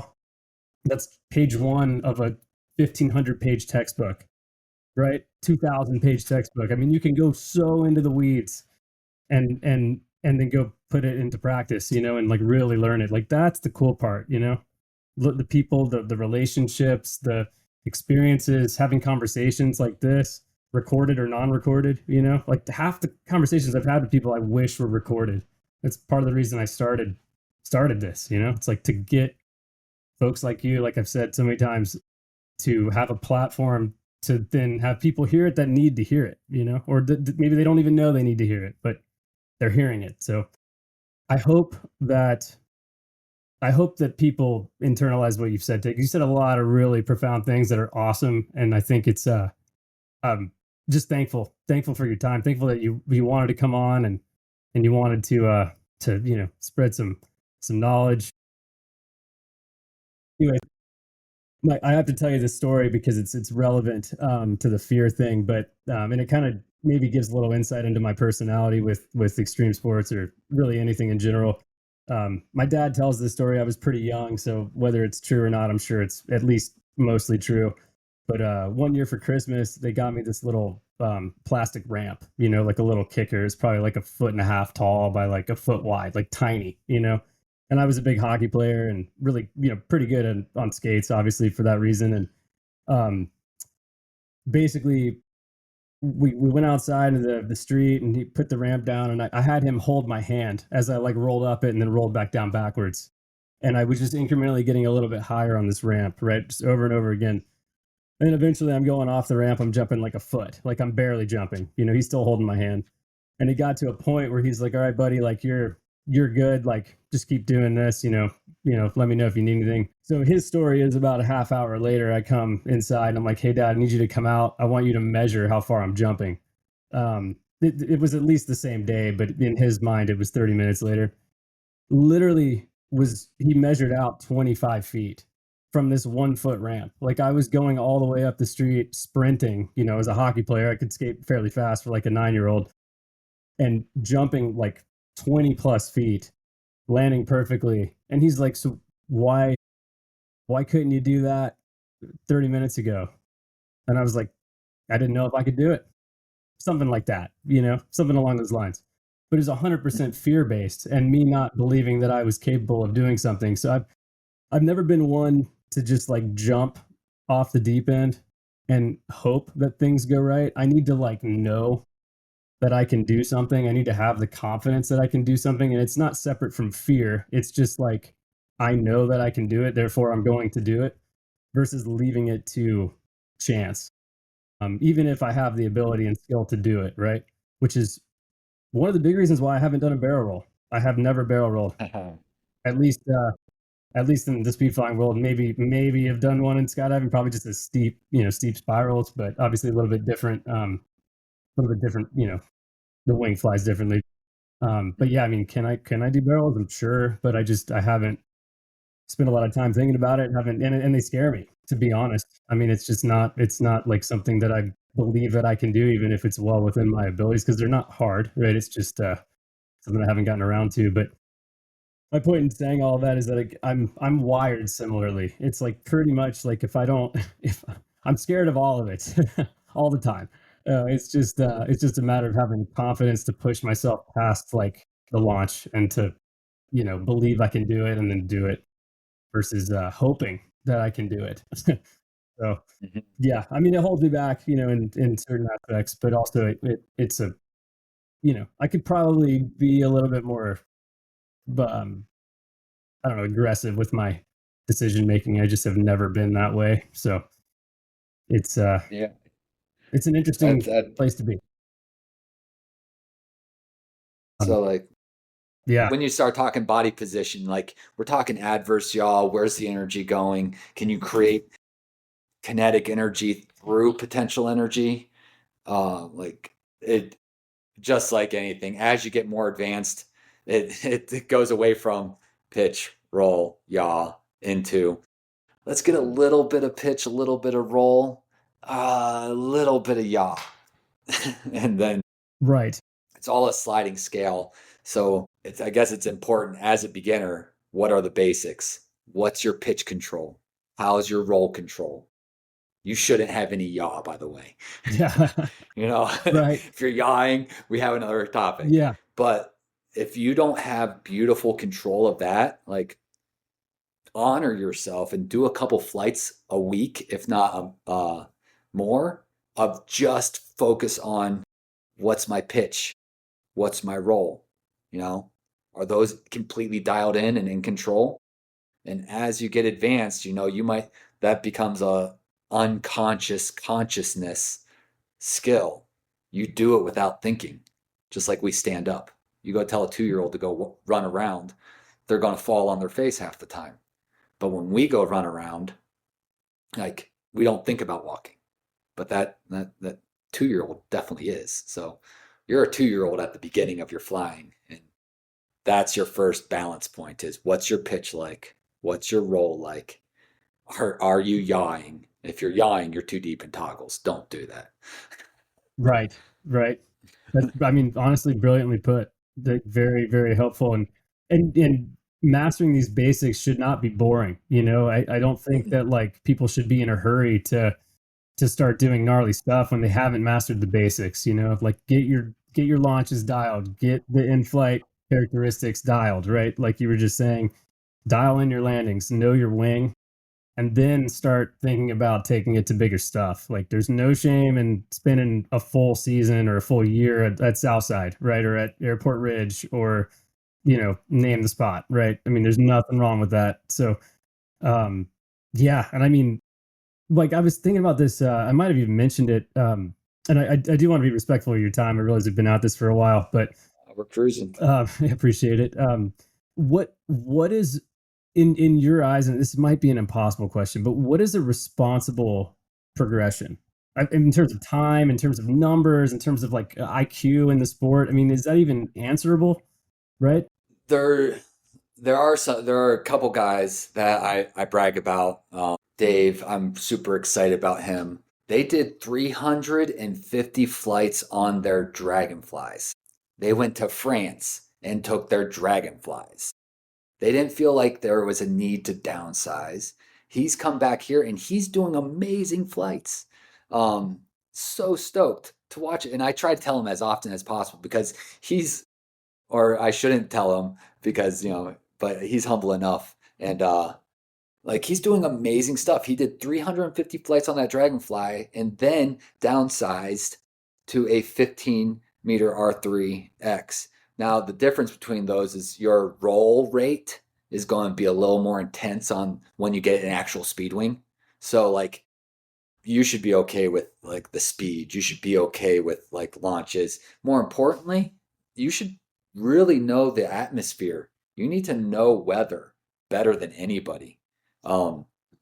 Because, like, as a skydiver comes into this world, they just know how to fly the wing. They're not understanding katabatic flow, anabatic flow, cloud stuff. So by him spending, 350 flights in about 6 months, by the way. He didn't do 350 flights in the course of 5 years. He did 350 flights over the course of 6 months. And then still to this day, I don't think I see him trying to barrel at all. And, I've been watching him since the beginning of the season. He's on his 15. He's having a great time. And he's still just on toggles, just doing nice carvy turns. And that's the base. So when he did get a line, he did move to a parakiting wing, I was less worried. Yeah, it was incredible because also he's playing a different character, so he's acting the whole time. Right. And that's the thing, and I had to cue him. So they painted me out of the shot. I was just in front of him off camera because I would check the wind on the ramp, and obviously crosswind would blow him off the ramp. It was super high. He would be onto the rocks. The safest part was actually going off the end once he got going. So I would drop the hand, which was basically cueing him to his fate, if you like. But the thing with Tom is he commits 100%. And there's a lot of people out there that will want to do that in film. They'll be like, I want to do what Tom Cruise did. And it's like, all right, well, this is what it takes. This many months, this many jumps, this many bike rides, this many motocross sessions. I haven't got time for that. Can you do it in a week or 2 days? I'm like, no, not to that level. To be able to not just be safe, but to capture the moment in camera that close. Anyone can go and shoot a GoPro or a wide objective shot of something happening, but to actually capture that emotion and the storytelling in his decision to rescue the team on the train and to get to the train, to capture all that and to do that with film cameras subjectively, we had to be a few meters away at the end of that with our drones and our helicopter, and know that his arc was going to be at that speed, would be that arc within a certain tolerance. And that takes a lot of drilling to get that emotion and to get that subjective shot. Absolutely. Did that one take longer to make and to pull off than the speed flying segment? I mean, there was moving parts in both, I'm sure, but yeah, we were speed flying the whole time. But any chance we had, we were speed flying. So when he wasn't skydiving or motocrossing or he was or base jumping, we were speed flying. And then when he wasn't doing that, he was acting and he was doing the other. We were doing our drifting. We do a lot of drifting stuff. Tom and I, for all the car stuff and everything else.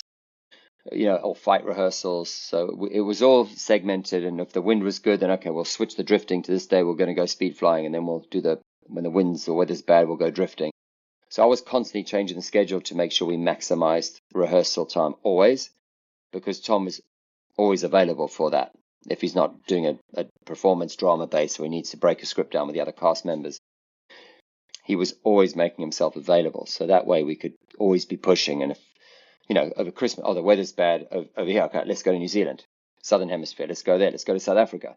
We film there, let's go jump in the Drakensberg and fly there. Where's the wind good now? Okay, it's good in southern Spain. Okay, let's go soaring in southern Spain. Let's go to June de Pilar. Let's go, let's go anywhere. That's amazing. And he's just relentless, which is why, because you've got to keep your skills up. You have to, otherwise that's when accidents happen. A lot in my business in the stunt industry, it's people that haven't skydived for a number of years or done this or that, and they go for a jump with their mates. So I've done 400, 500, and they go, and then boom, they have an accident or a fatality, and it's, when was the last time they did it? It's just, you've got to keep current. And it's very difficult when you've got to be current at motocross and base jumping and skydiving and speed flying and all these other things and all these other disciplines, drifting and motor racing. It's possible. You just got to be aware of it so you keep current. Sure. Yeah, exactly. We put a funny face because we're like, oof, that was quick or that was close or something.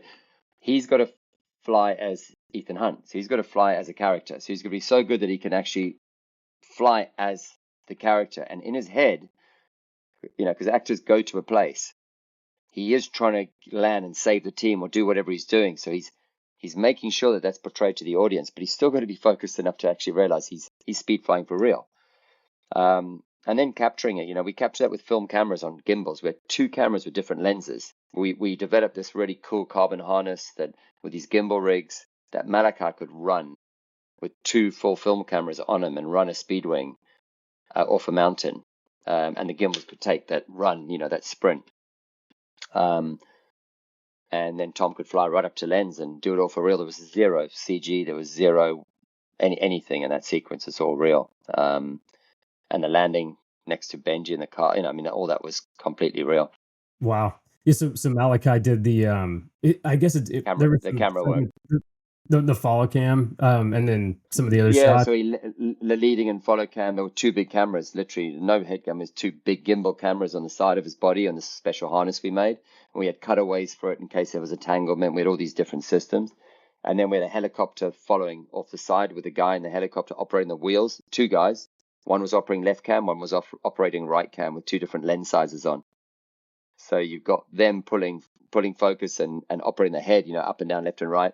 Right. Two sets and different helicopters chasing us as well. That's wild.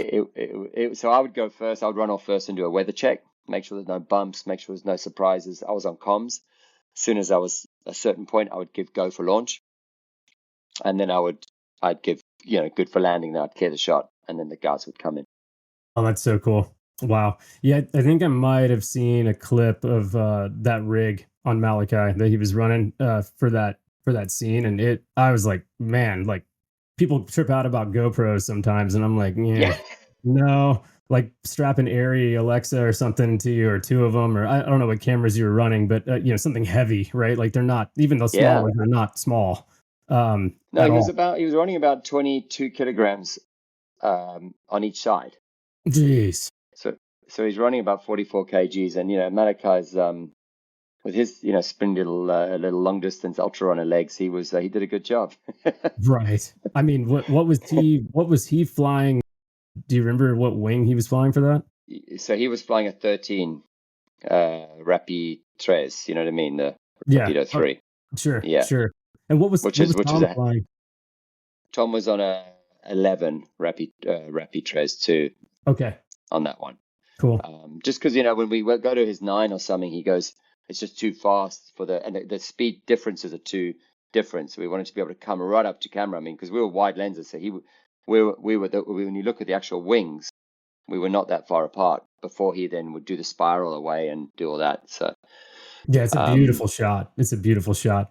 The other one too, the Moto base shot is outrageous. I mean, that is like, there's a big, 25-minute long documentary about how you guys made that on YouTube, and I think I've watched it probably like 30 times. Like it's incredible the amount of preparation, obviously, that goes into that, but the fact that he actually rode a dirt bike off of this ramp and then tracked away and successfully did a base jump, right? I mean, it was just like that has to be like the most remarkable moto base I've ever seen in my life. I mean, of course. Yeah, it was incredible because also he's playing a different character, so he's acting the whole time. Right. And that's the thing, and I had to cue him, so they painted me out of the shot. I was just in front of him off camera because I would check the wind on the ramp, and obviously crosswind would blow him off the ramp. It was super high. He would be onto the rocks.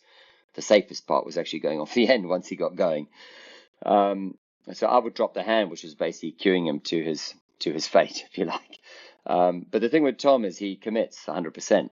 And there's a lot of people out there that will want to do that in film. They'll be like, I want to do what Tom Cruise did. And it's like, all right, well, this is what it takes. This many months, this many jumps, this many bike rides, this many motocross sessions. I haven't got time for that. Can you do it in a week or 2 days? I'm like, no, not to that level.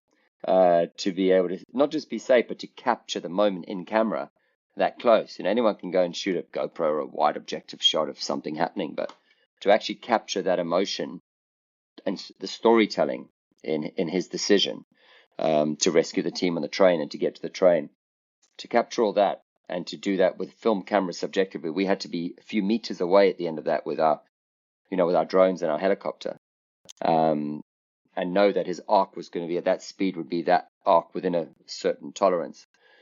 And that takes a lot of drilling to get that emotion and to get that subjective shot.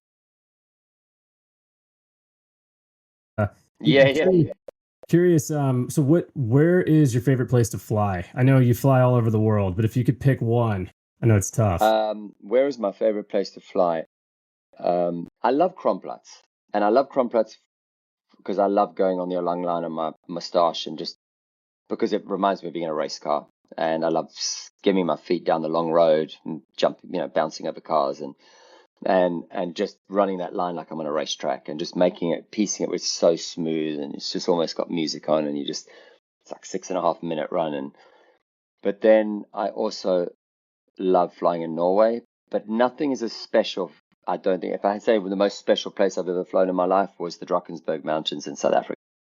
Really? Is that the Yeah, that flat, was like the big flat top? no, that's Table Mountain in Cape Town. So the Drakensberg is in just outside KwaZulu-Natal, which is where I'm from, near Durban. And yeah, so it's a lot of nature areas, and it's hard to to get, but it's an old mountain range. You 10,000 feet AMSL up there, and 6.5 above sea. So it's an old range, and when you're up the top and you just look at the amphitheater and you look at the range, Oops. It's an old mountain range. It's been there a long time, and it's got so much history, and you've got these beautiful little huts and all the different tribes, how they live, and it's just they're always so happy to see you and to welcome you, and it's just the whole thing. And you're landing unless you can land on a dirt road somewhere on the bottom, you're generally landing on the side of the mountain somewhere. It's just magical. It's historic and magical. And Malik and I did a run once where, I mean, he was slightly emotional. We must have had 150 baboons running down the mountain underneath us, this far, this close. Whoa! And you'd never be that close. Like they were like ants, and we just over the top of them, and we were just, I mean. And then we had to land someone halfway down the mountain, so we were calling for the helicopter before we'd even landed. We were like waiting for the helicopter. We didn't want to meet them at the bottom. No, they're probably not happy. But it was incredible. So South Africa, and also it's home for me. I don't get to go home a lot. I don't live there. I haven't lived there for years. So it's my heart, my soul's back home in South Africa.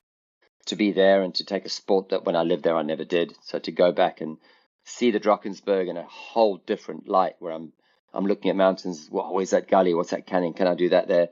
Rather than just looking at it and hiking or being with my parents and going for a walk, or something. That's very special. So are your parents do you still have family out there, or? In South Africa, yeah. Yep. Yeah, I've still got family there, and then some family in England, and just us in LA. Got it. And do you fly Saboba when you're in Los Angeles, or where? No. I haven't really flown in LA. I would fly the big sand dune. I saw the sand dune on the PCH, but I generally don't really fly there unless I went into the mountains somewhere. I'm more my flying's in Europe, and that makes sense. Yeah. That makes sense. And I got a camper van. I keep a camper van here, and it's just that community. You're in with everyone, and you share food and cook and fly and hike, and just awesome. That's the dream. That is the dream. I know that for a fact. He's so safety conscious, and even if he's on his own flying, he'll always help someone. I've seen it. He's really, really great. Him and Malachi are legends. And I definitely owe Malachi a lot, because he taught me so much. It was never a day I was just flying. It was always a drill. Do this here, do that there, do that. Even soaring, pick up that rock with your feet and take it to this point, drop it, pick it up again. There was always a drill or an exercise that made you just become a better pilot, and more importantly, understand wind. And that is where most accidents to me happen, is because skydivers are, as you know, so used to falling through all the bad stuff, and your canopies around air opens, it can withstand more. And as you know, speed wings, especially the high performance ones, can't. And actually taking the time, I see guys set up and off they go, and they're running. I'm like, dude, they're running into the lee, and you see they hit the ground and and they haven't had time to see where the true wind is coming from, where it's hitting the mountains, circling, where it's coming back wind, and where you're in the lee and windward side, and just what the ground's doing. It's heating up, where the shadows are, where you're going to get sink and lift, if it's thermic. I very seldom, unless there's good cloud cover, will fly throughout the whole day. I'll fly in the morning and fly in the evening when it's cool, and you'll see people flying all day and their canopies bouncing around all over the place, and it's just no point. Get 10 runs in, you don't need 20, Right. Yeah, it's not fun flying through bad air with the Speedwing. I mean, it's not fun flying through bad air with any kind of ram air parachute, to be honest, but it's worse with the Speedwing. And I have been the guy that's launched when I shouldn't have, and I got lucky and, flew my ass off and landed safely. But it was like, I was wishing I had not done that the entire time until I landed safely. I was like, this was a bad idea, and got lucky, and learned a huge lesson. And that is like, no single flight or single day flying is worth it. If it's not, good. Like if it's bad, then don't push it. There's no reason to. But Far it's better to wake up and fly again, far yeah, better just there's to always wake tomorrow. up, be able to, yeah, there's always tomorrow. Obviously with my job and my work, I'm normally responsible for a lot of people. And when I'm when we're flying, or like with Tom Cruise and Mission Impossible, when he learned to speed fly, and he learned to speed fly. Also, he loves speed flying. Like we still speed fly. I was gonna ask, does he still fly? Yeah, he's big time. He'll text me weekly like, where's the wind go for soaring, or where can we go speed? Even when he's so busy, if he's got like a day off, it's like, can we go somewhere? He's also addicted to it. He loves it, and it's again for the same thing. When we go away on our little trips, he's just one of the boys. And the community are like awesome to him. Like they genuinely are so happy to see him have a love for speed flying, a sport that we all love. Once you get hooked, you're hooked.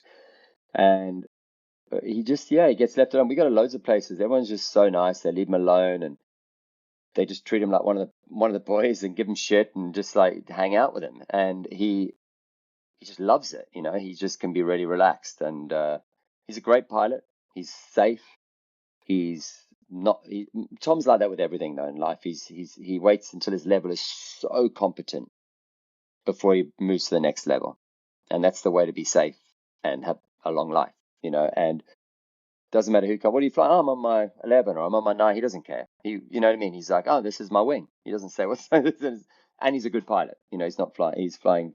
He did it the right way. He did it in gradients, and he's a good safe pilot. He's had a few little bumps and bruises as we all have, and how you've learned. Oh, bad takeoff, didn't run, I've done this. But generally he sprints off. He's super quick, so his launches are always awesome.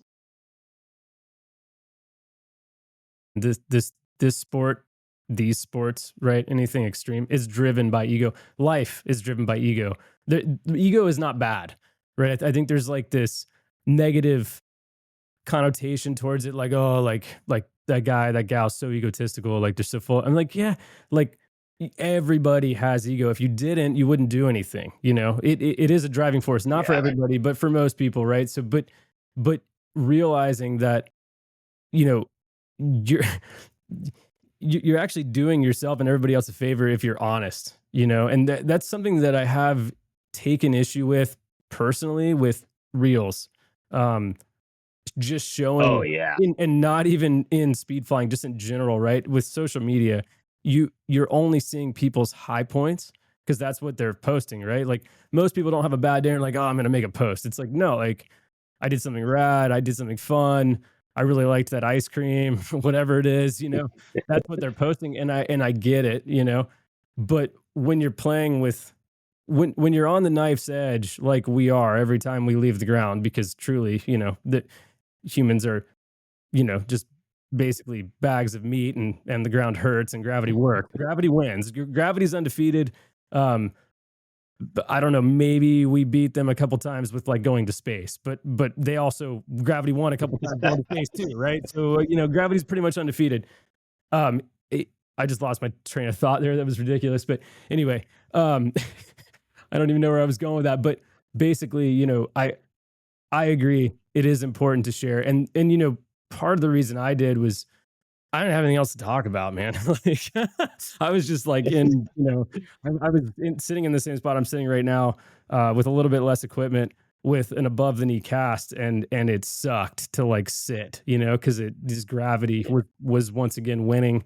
And it was easy for me to talk about, but I didn't have the platform that I do now. Not that it's huge, but over 2,000 downloads and 22 episodes, lots of warm reception from people. Like when I first started this, I didn't know if it was going to do anything. I didn't have a plan. I just had the equipment already for the most part. I've upgraded a little, quite a bit actually, to be honest. And it was really just like a way for me to just talk about stuff by myself, to myself. And if people wanted to listen, then cool.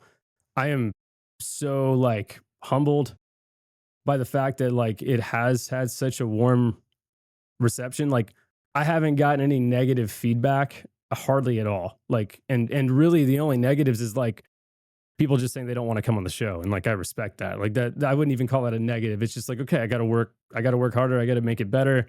I got to build it bigger so that these. That blows my mind. Someone to tell you no. Yeah, Honestly, I mean, I get it, you know, to a certain extent, but at the same time, I don't. well, this is you're putting yourself out there. You're putting your ideas out there. One thing I struggle with my own flying is self-confidence. I mean, you might see the videos and stuff that I do, like barrel rolls and cutting close to terrain. We're all humble humans too, and I'm not that cool. I can't be like that guy. There's no way, Jamie Lee would like this video or something. That's your ego talking too. But like, a lot of people are, kind of self-conscious about their own flying, and they think they're not cool, and then they don't want to come on here and talk about it, and some maybe embarrass themselves. I mean, I'm not worried about that. Well, no, and we will definitely dive into your background because you do some crazy shit and I love it. And I don't mean crazy as Thank you. extreme. I mean like it's just really cool. Like you definitely have like a niche that you enjoy and then other people enjoy to watch, which we'll totally dive into. But yeah, I mean I think you're right. Like I think everybody is just a little insecure at the end of the day, whether they admit it or not. And they have ego and they have insecurities, right? It's like a balance. And I'm not like a psychologist or anything, but I would be curious if the reason why some people have said they don't want to come on yet just take time to get there. Another thing that I'm learning to respect more is that an upsize is always a respectable choice. Like, not necessarily a long-term upsize, but like I'm pretty sure we talked about it earlier, I don't always enjoy flying hardcore all the time. Like sometimes my headspace isn't there, so I don't always have to. I'm lucky enough that I have a few options of wings that I can choose from. So like that's definitely a very respectable option in a lot of cases. Take the bigger wing, bro. Even like, furthermore, it's like sometimes it's fun to slow down a little bit, you know? Like you're still getting the reps in. But like instead of making 3 turns down something, what if you could make like 5 or like 8? You know, I got to try my buddy's code and a 3-minute, or like not even, like our flights are 1 minute and 30 seconds down this mountain. I got to spend 12 minutes up there. It was so sick. I got to see every single part of the mountain. Yeah. It was awesome. You slow down, I hate paragliding, by the way. I totally hate paragliding. You couldn't right. paragliding. Get a reserve, get a paraglide harness, get an airbag, do all the stuff, but get some training. But yeah, I mean, dude, it's nice to slow down. Like I personally, I mean, I'll tell you what, like I was flying my 9-meter R3 or Rapidos for, I don't know, like 100 flights in a row. And then I got my hands on a 15-meter 2RS and I was stoked. I'm like, dude, this is so fun. Like instead of doing 3 turns and swooping like my ass off, I'm trying to figure out how to swoop a bigger wing again. Like it's because it's harder, you know? Like, I mean, it's not harder. It's just the side picture is a little different, but I would say it's definitely harder to keep the wing down. Like I can't swoop a big wing. I'm not that great. Well, you have to turn lower. Like that's the problem, you know? And that's the thing I don't like. It's more intimidating, especially when your sight picture is like you're used to seeing 400 feet or whatever. That's when you're starting your turn. Well, if you start a turn at 400 feet with a 15-meter, like it depends on your wing loading. Like, so my all up weight's like 160 pounds. So I'm not like heavy. I'm not light. I'm like somewhere in between. Like my wing loading on the 9 meters, like a 2.1 pounds per square foot. I don't know what it is in meters. On the 15, it's like, significantly less. So like it cycles so fast that like if I did initiate the same turn at 400 feet, which I'm just ballparking because I don't have an altimeter, like, I'm just guessing it's 400 feet. It's probably lower. I would be like 200 feet high, but like if I initiate that same turn with my 9-meter, I'm pretty much in the sweet spot, maybe a little bit of adjustment, but like I'm right there, I'd say my biggest struggle is like timing the energy right to be right at the apex of my turn, to like not boat up essentially. Like That's the obviously game. on the north side, whenever I have a bunch of people around, I can't necessarily just stabby touch to stay down or whatever. So I usually, just stick to little 90 and call it a day. But yeah, I bringing too much energy into those bigger wings, I don't necessarily know what to do with it, which I hate to say it, but would be something I would learn paragliding. I know yeah. Anyways, I'll get off that. No, I mean, dude, it's true. Like those things balloon like crazy. Like if you do a turn of any aggressive, like any ounce of aggression with a paraglider or a bigger wing, you're gonna gain the altitude that you lost on that turn because they're so efficient, So it's tough. I mean, it goes back to what we were talking about. I think it had to have been us. I don't know, it was a couple days ago. I apologize, but we're like, it's fun to fly a bunch of different wings, but if you fly a bunch of different wings, you never like fully learn one, and then you're kind of like, it takes a couple of laps, at least for me, to like dial it back in. I think the only exception to that is like the line, because that thing, there's not a lot to dial in with the line. Like it's so intuitive and it's so easy to like, it's all in your hands, like if you want to go steeper, you just put your hands up. And if you want to go flatter, you just pull your hands down. Like it's very intuitive. It's so different. Like parakiting in general is like a whole different sport than from speed flying, in my opinion. But so there's a lot to learn. There's a big adjustment there. Like definitely don't I'm not telling, goodness, dude, I'm getting in trouble today. I'm not telling people to go buy a Parakite and go freaking crazy. Okay, it is actually, they're hard to fly. They're easy to fly, but it's hard to learn. Like just get some goddamn training. And something I do want to ask you before we end this episode here is what do you want to do with speed flying? Like what's your future like 10-year goal if you got one, or whatever number, whatever year? Yeah. Like what's your goal? What are your goals? My mom asked me this, so it's a good question. And I hate to use my mom, but I am 22, so she is, she's my mom, bro. I love my mom. Dude, I'm 33 and I'm super tight with my mom, so like believe me, never stop loving your mom. I know. She's also helped me out a lot through everything. She's been so fantastic. Shout out to my mom. She probably will never listen to this because she's anti-speed flying, anti-nylon, anti-Ronin doing reckless activities. Maybe that should be my new name. Ronin being reckless. Dude, honestly. But yeah, this is the number one speed fly podcast in the world. You got to send it to your mom. I mean, come on. I will for sure. But yeah, I would say my goal, I really am obsessed about like, I obviously love flying, but I love understanding the wings that I fly. And if I can, I've been trying for the past 6 months to figure out like steps to learn how to design wings a little better and like not just like be goofing off with like, the resources that I have now. But I would definitely want to like design wings and then obviously test wings. I love that aspect about, I mentioned Party Till Impact. I love that aspect about like testing the wings, seeing what they're capable of, putting them to their limits, like honestly making a wing explode, like not explode in the fire sense, but like blowing up the seams until like literally putting it to its paces. I think that stuff is fascinating. I think the way that they certify wings is fascinating. Like pulling it behind a truck, like that's wild. That's insane. That's blows my mind. Yeah. But yeah, I definitely just want to dive in head first to like designing my own wings, and maybe not my own wings, but improving wings. I don't know. It's not a refined idea. I can use advice, like if somebody has a better idea, but I want to improve the wings that are already out there on the market. Some wings are simple. They just need a little bit of modification. Maybe a riser that benefits the pilot better, or like their preferences more. Yeah, like it's pretty simple. A lot of the wings are designed according to the team pilot specifications or the manufacturer's specifications. But with a little bit of fine tuning, you can do a lot of things. So I think it's pretty fascinating. And I have no knowledge of how to do it. So that's the goal, is to get knowledge. Well, I mean, I do it, but I don't have the knowledge.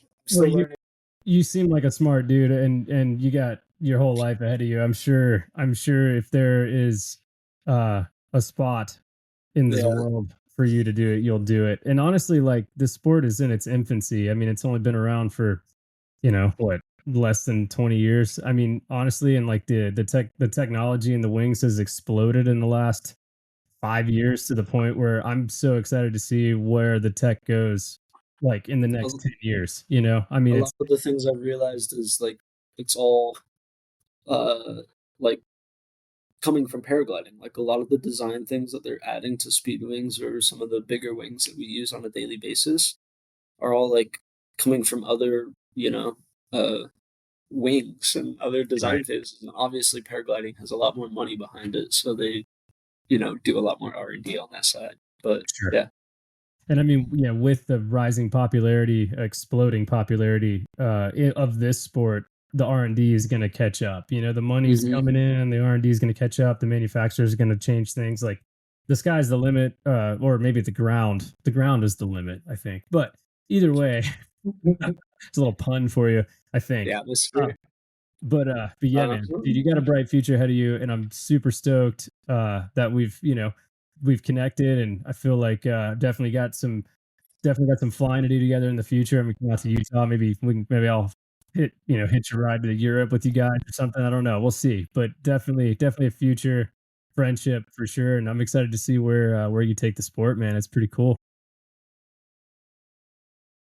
How do you feel on rears? Well, you just told me like it feels way better on rears, and here's why. That makes total sense to me. Having never flown the wing, whenever I get the opportunity to, I'm going to be flying on rears because it makes Yeah. sense. You know? Yeah, I would still definitely like, obviously within safe margin, not like shredding a line whenever you're trying new things, trying elsewhere. But I still think flying a wing in every characteristic is a great benefit to understanding, like, if you ever have to snap the toggles or if you ever have to do something. Like, I even recommend taking a front reserve and like doing a spiral out as open away from terrain as possible and snapping the toggles if you fly rears a lot, like doing spiral and snapping the toggles, or like, pulling down your rears to like essentially where, if you're flying a small wing, you should know where your stall point is. So like where your stall point is and seeing how the wing reacts. And hopefully you don't need the reserve, but you have it just in case. But that way, whenever something, God forbid happens, you know what your wing is going to do whenever you do certain inputs that are drastic or that you haven't necessarily tried in a deep couloir yet or in other terrain situations. Is that something that you practice on the ground with ground handling on like high wind days? Can you get it to buffer, like to basically stall on your rears just like at the point? Is that something that you can achieve? Or it's hard to do without it fully loaded, but You can definitely like play with all of like, and that's the best way to feel where your stall characteristics are. Like, this is what the wing feels like whenever it's going to stall. This is what it will do whenever it reinflates. Like, these are some of the, and obviously you can kind of like think about whenever it's more loaded, more highly energized. But like, I've never had the opportunity to test out of a full spiral or maybe 2 spirals what my wing will do. Like, will it explode? Like, I have no idea. Like, well, I honestly have no idea. You're flying way faster at that point than you would be in straight and level like normal flight. So yeah, I mean, it is a good question, right? Like, and everything that would happen. Maybe I'm just gonna be like a is more Utah party pronounced. till impact. I Right. think that's my goal. Is like, and I could never live up to that man. He's such an inspiration. But I just love testing things and seeing the limitations and trying new things and like, why wasn't that tried, or like what was the reason for this, or like, I think that's the best way that a pilot can learn and fully understand his equipment, is to just like ask as many questions as possible and just try things and like, can I do that? Right. No, you can't. That was a dumb idea. Sure. Well, I mean, and there's only one way to find out, but yeah, I mean, if you have the ability to ask people that know what they're talking about, it's super helpful. Like, I mean, it's super helpful. Like, I feel, I'd have to go look on Level Wings website, but I feel like if you went on their website and you went to the Fury, it would probably say something about how it likes to fly on rears. But like to hear it from you, like, well, no, I'm just saying, like, it may or may not say like, yeah, if it likes rears, but I mean, but then I don't know. Doesn't really matter. Right. But you can also fly them on toggles with the trim closed or open, like you don't have to do that stuff. Like, you can totally safely fly on brakes if that's how you like to fly. I know a lot of people do. Nothing wrong with it. But if you want to maximize your wing and it likes to fly on rears, then, fly on rears. I mean, if you're ready for it. Obviously, baby steps, do it up high. Don't fall. This became a very big like intro to speed flying. Yeah, just be careful. Here's some flying talking readers is and gonna have be it true, downsize. right? Yeah. Don't ever downsize. Don't touch your ears. No, just do it right. That's all I'm saying. Like I feel like I've caught myself a couple times just tonight, like being like, yeah, like this is awesome, and then just being like, oh shoot, you know what? I need to caveat this because someone's gonna take this out of context and they're gonna make some mistakes. So that's not what I'm trying to say. But what you said was perfect. Like know your wing, ask questions from people that have a lot more experience than you flying that wing, and just hammer the fundamentals. You got your first wing. What was your progression like? Obviously, you're still doing all these other sports, but what progression did you take through the sport of speed flying? I guess. I mean, if that makes sense. Well, coming from a skydiving high performance parachute swooping background, I was looking for that endless swoop. So the term that people use now, I hear astagrass. You know, that was my intentions and my desire is basically that endless swoop. And I really appreciate the sensation of flying close to terrain. And so proximity flying is what drew me towards speed flying. Right. Because I mean, inherently that's what you're doing. I mean, you know, even if you're not in the terrain, you're still way closer to it than you are out of a plane, you know? So yeah, absolutely. Yeah. And in skydiving, there's the only time you have to be close to terrain is on landing. Because right. Most skydiving centers aren't, you know, next to mountains, although we are. Yes, you are. That is true. And we're seeing Hawaii. that more. And that's probably the only 2 skydiving centers I've ever jumped at where you actually have the potential, even though a proper DZO will not allow you to. Not on purpose. Yeah. Yeah. Right. Yeah, you definitely can't ask permission for that. Out of Dillingham, I mean, the mountains are right there, but they're actually pretty far away. You know, if you were to fly a line down those, you'd end up in like a farmer's, you know, crops or whatever, or in elephant grass that's 20 feet tall that, you know, you just don't want to go anywhere near. But yeah, I mean, and that's honestly, that's what drew me to speed flying is just the idea of swooping. Cause I was pretty frustrated in skydiving because it's like, man, like I want to swoop, you know, and it was hard to get good instruction in general, even if I was willing to pay out the ass to get it. You know, it's like you only have 300 skydives. You cannot fly a 120. And I'm like, but like, watch me fly this 150. Like, okay, fine. You're right. You can fly a 120. Cool. But then it's like, you know, only do 90s. I'm like, okay, that's fine. Like, I don't need to do any more. But then I'm not getting what I want out of, like, I wasn't getting the feeling that I was searching for. And then I started speed flying and it's like, oh, this is exactly what I've been searching for the entire time. I just didn't know it. Right. And it's cool. And I've seen that a lot with skydivers that will learn speed flying.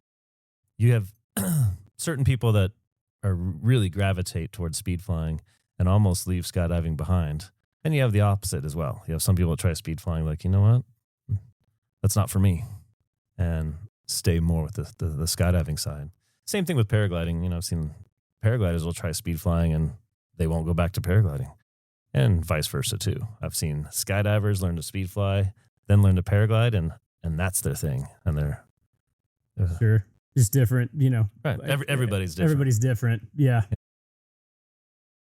Any parting words before we cut this thing? I mean, you can just go on a monologue if you like. I'm good. Just like I said, if you want to get into speed flying, the only advice that I have is find a mentor, find a place to learn. Don't learn just on YouTube. I mean, you can learn a lot of stuff digitally, but it's best to have someone to at least observe and report. And ultimately, that's what education is becoming now, because you can learn so much, you know, on your phone, and you can get a good knowledge base. And even places like, even we are doing like a digital testing to get you started with videos and that kind of stuff. But ultimately, you need someone to give you feedback on your progression. Too many people don't understand their flaws and think they're doing things correctly when they're not. So the best thing is to get someone to observe and give you feedback, and make sure you don't have that, what is it, Dunning-Kruger effect. Yep. Which so many people get, because a lot of people that pursue the sports that we're in, we're all A-type personalities, but we have to be put in check. And so find someone you trust and that'll give you proper feedback. and not rah you through the process. But yeah, keep yourself in check. That's all I can say. It's advice from Yoda himself. Thanks so much for doing this, Todd. I appreciate your time and having me in your hangar. And right on, brother. Good job stepping up and helping spread the word on this awesome sport. Well, thanks. Yeah, it's my pleasure. Appreciate it. All right, brother. Cool. All right. See ya. See you. And Carl with speedfly.com, he put a lot of work and effort getting the whole Speedfly rating system going, but they want to structure it more. And I will be helping with that here in the future. And we'll see if that does help, if there's more of a standard instructional path that everyone kind of takes, and that you don't need it. Like I said, I was a base jumper, so I still come from that rebel background, right, where, there was no regulations or instructional program. When I learned how to base jump, I was like, cool. Hey, my buddy, you're a base jumper. Can you show me how to do this? And he's like, yeah, get 100 skydives and I'll take you. It was a mentorship. It was a mentorship. Yeah. And so I learned how to base jump from someone that had 7 base jumps.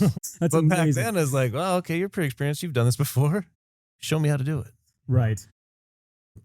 And I wouldn't see regulating base jumping. I wouldn't see the United States Parachute Association, the Skydiving Association try to govern anything that has to do with base jumping.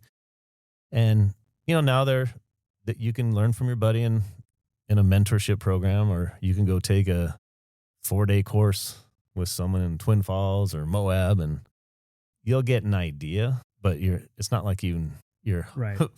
fully knowledgeable of the sport and what you need to. Hopefully you have a mentor that takes you. Yeah.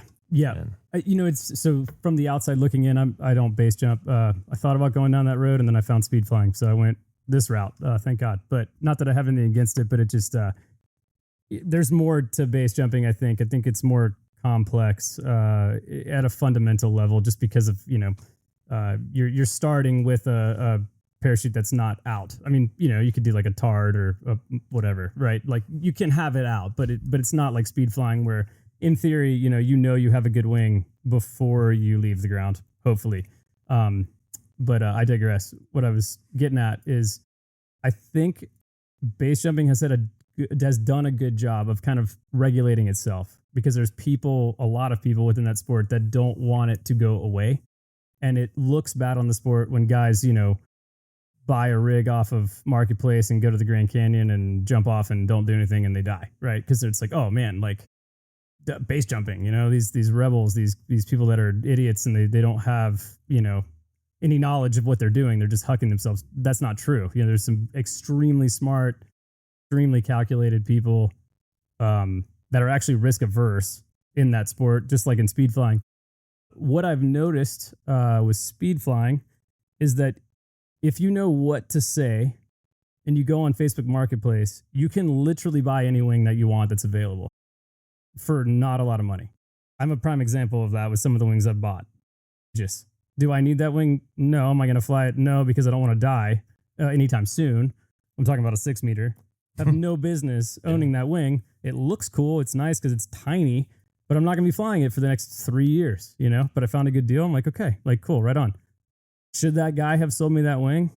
Oh, hell no. Not at all. I've got 400 speed flights, I fly a 9 meter, with your blessing, and I felt comfortable under that wing, but that is a small wing for 400 speed flights, just being honest. Like it probably shouldn't be doing that, but I felt, current.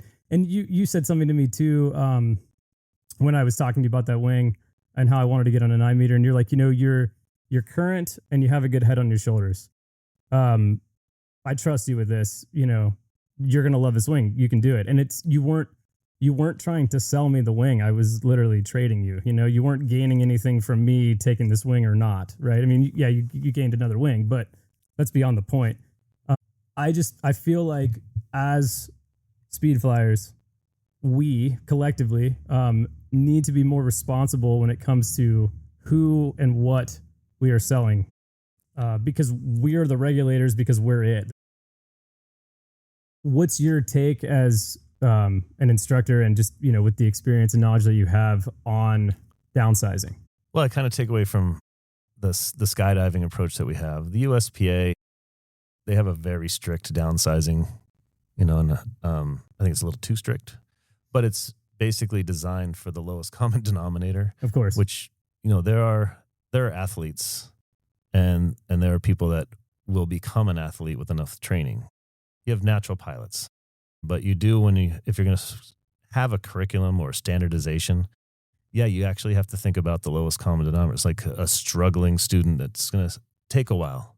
Right. So it's really difficult to talk about downsizing because it depends on the pilot, but then it also depends on the instructor giving them proper feedback. And that's where in the skydiving world it's easy to manage the downsizing because you're more observed by all your peers, and you have to get approval from, say, the DZ, the drop zone, and the instructors that are there. But in the speed flying and world, it's the redheaded stepchild, you know, right? Where, yeah, you can buy a wing off of some dealer out of the van down by the base of a mountain. And so it's too hard to regulate that downsizing of it.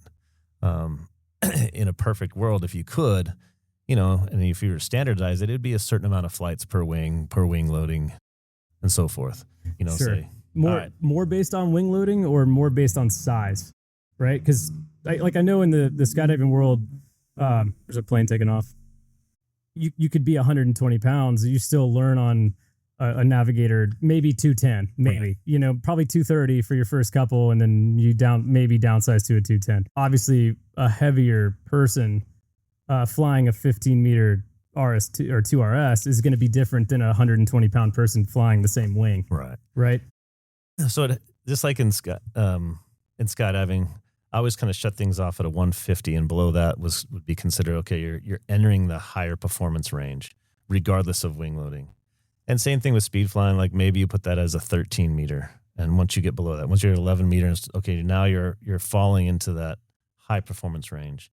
An analogy I like to use when I teach, when people argue that, hey, I'm so light, it's a light wing loading, is think about high performance aircraft, like an F-16. It doesn't matter what the wing loading, how much fuel you have in it. Right. It's still a high performance aircraft. Certainly. You know, regardless of how much weight is right. Right. And that's one thing that I think speed wings should be considered. And I think there's got to be more with the people that are issued a dealership before they sell into those gears should be, I don't know, held accountable for who receives the wings that they sell.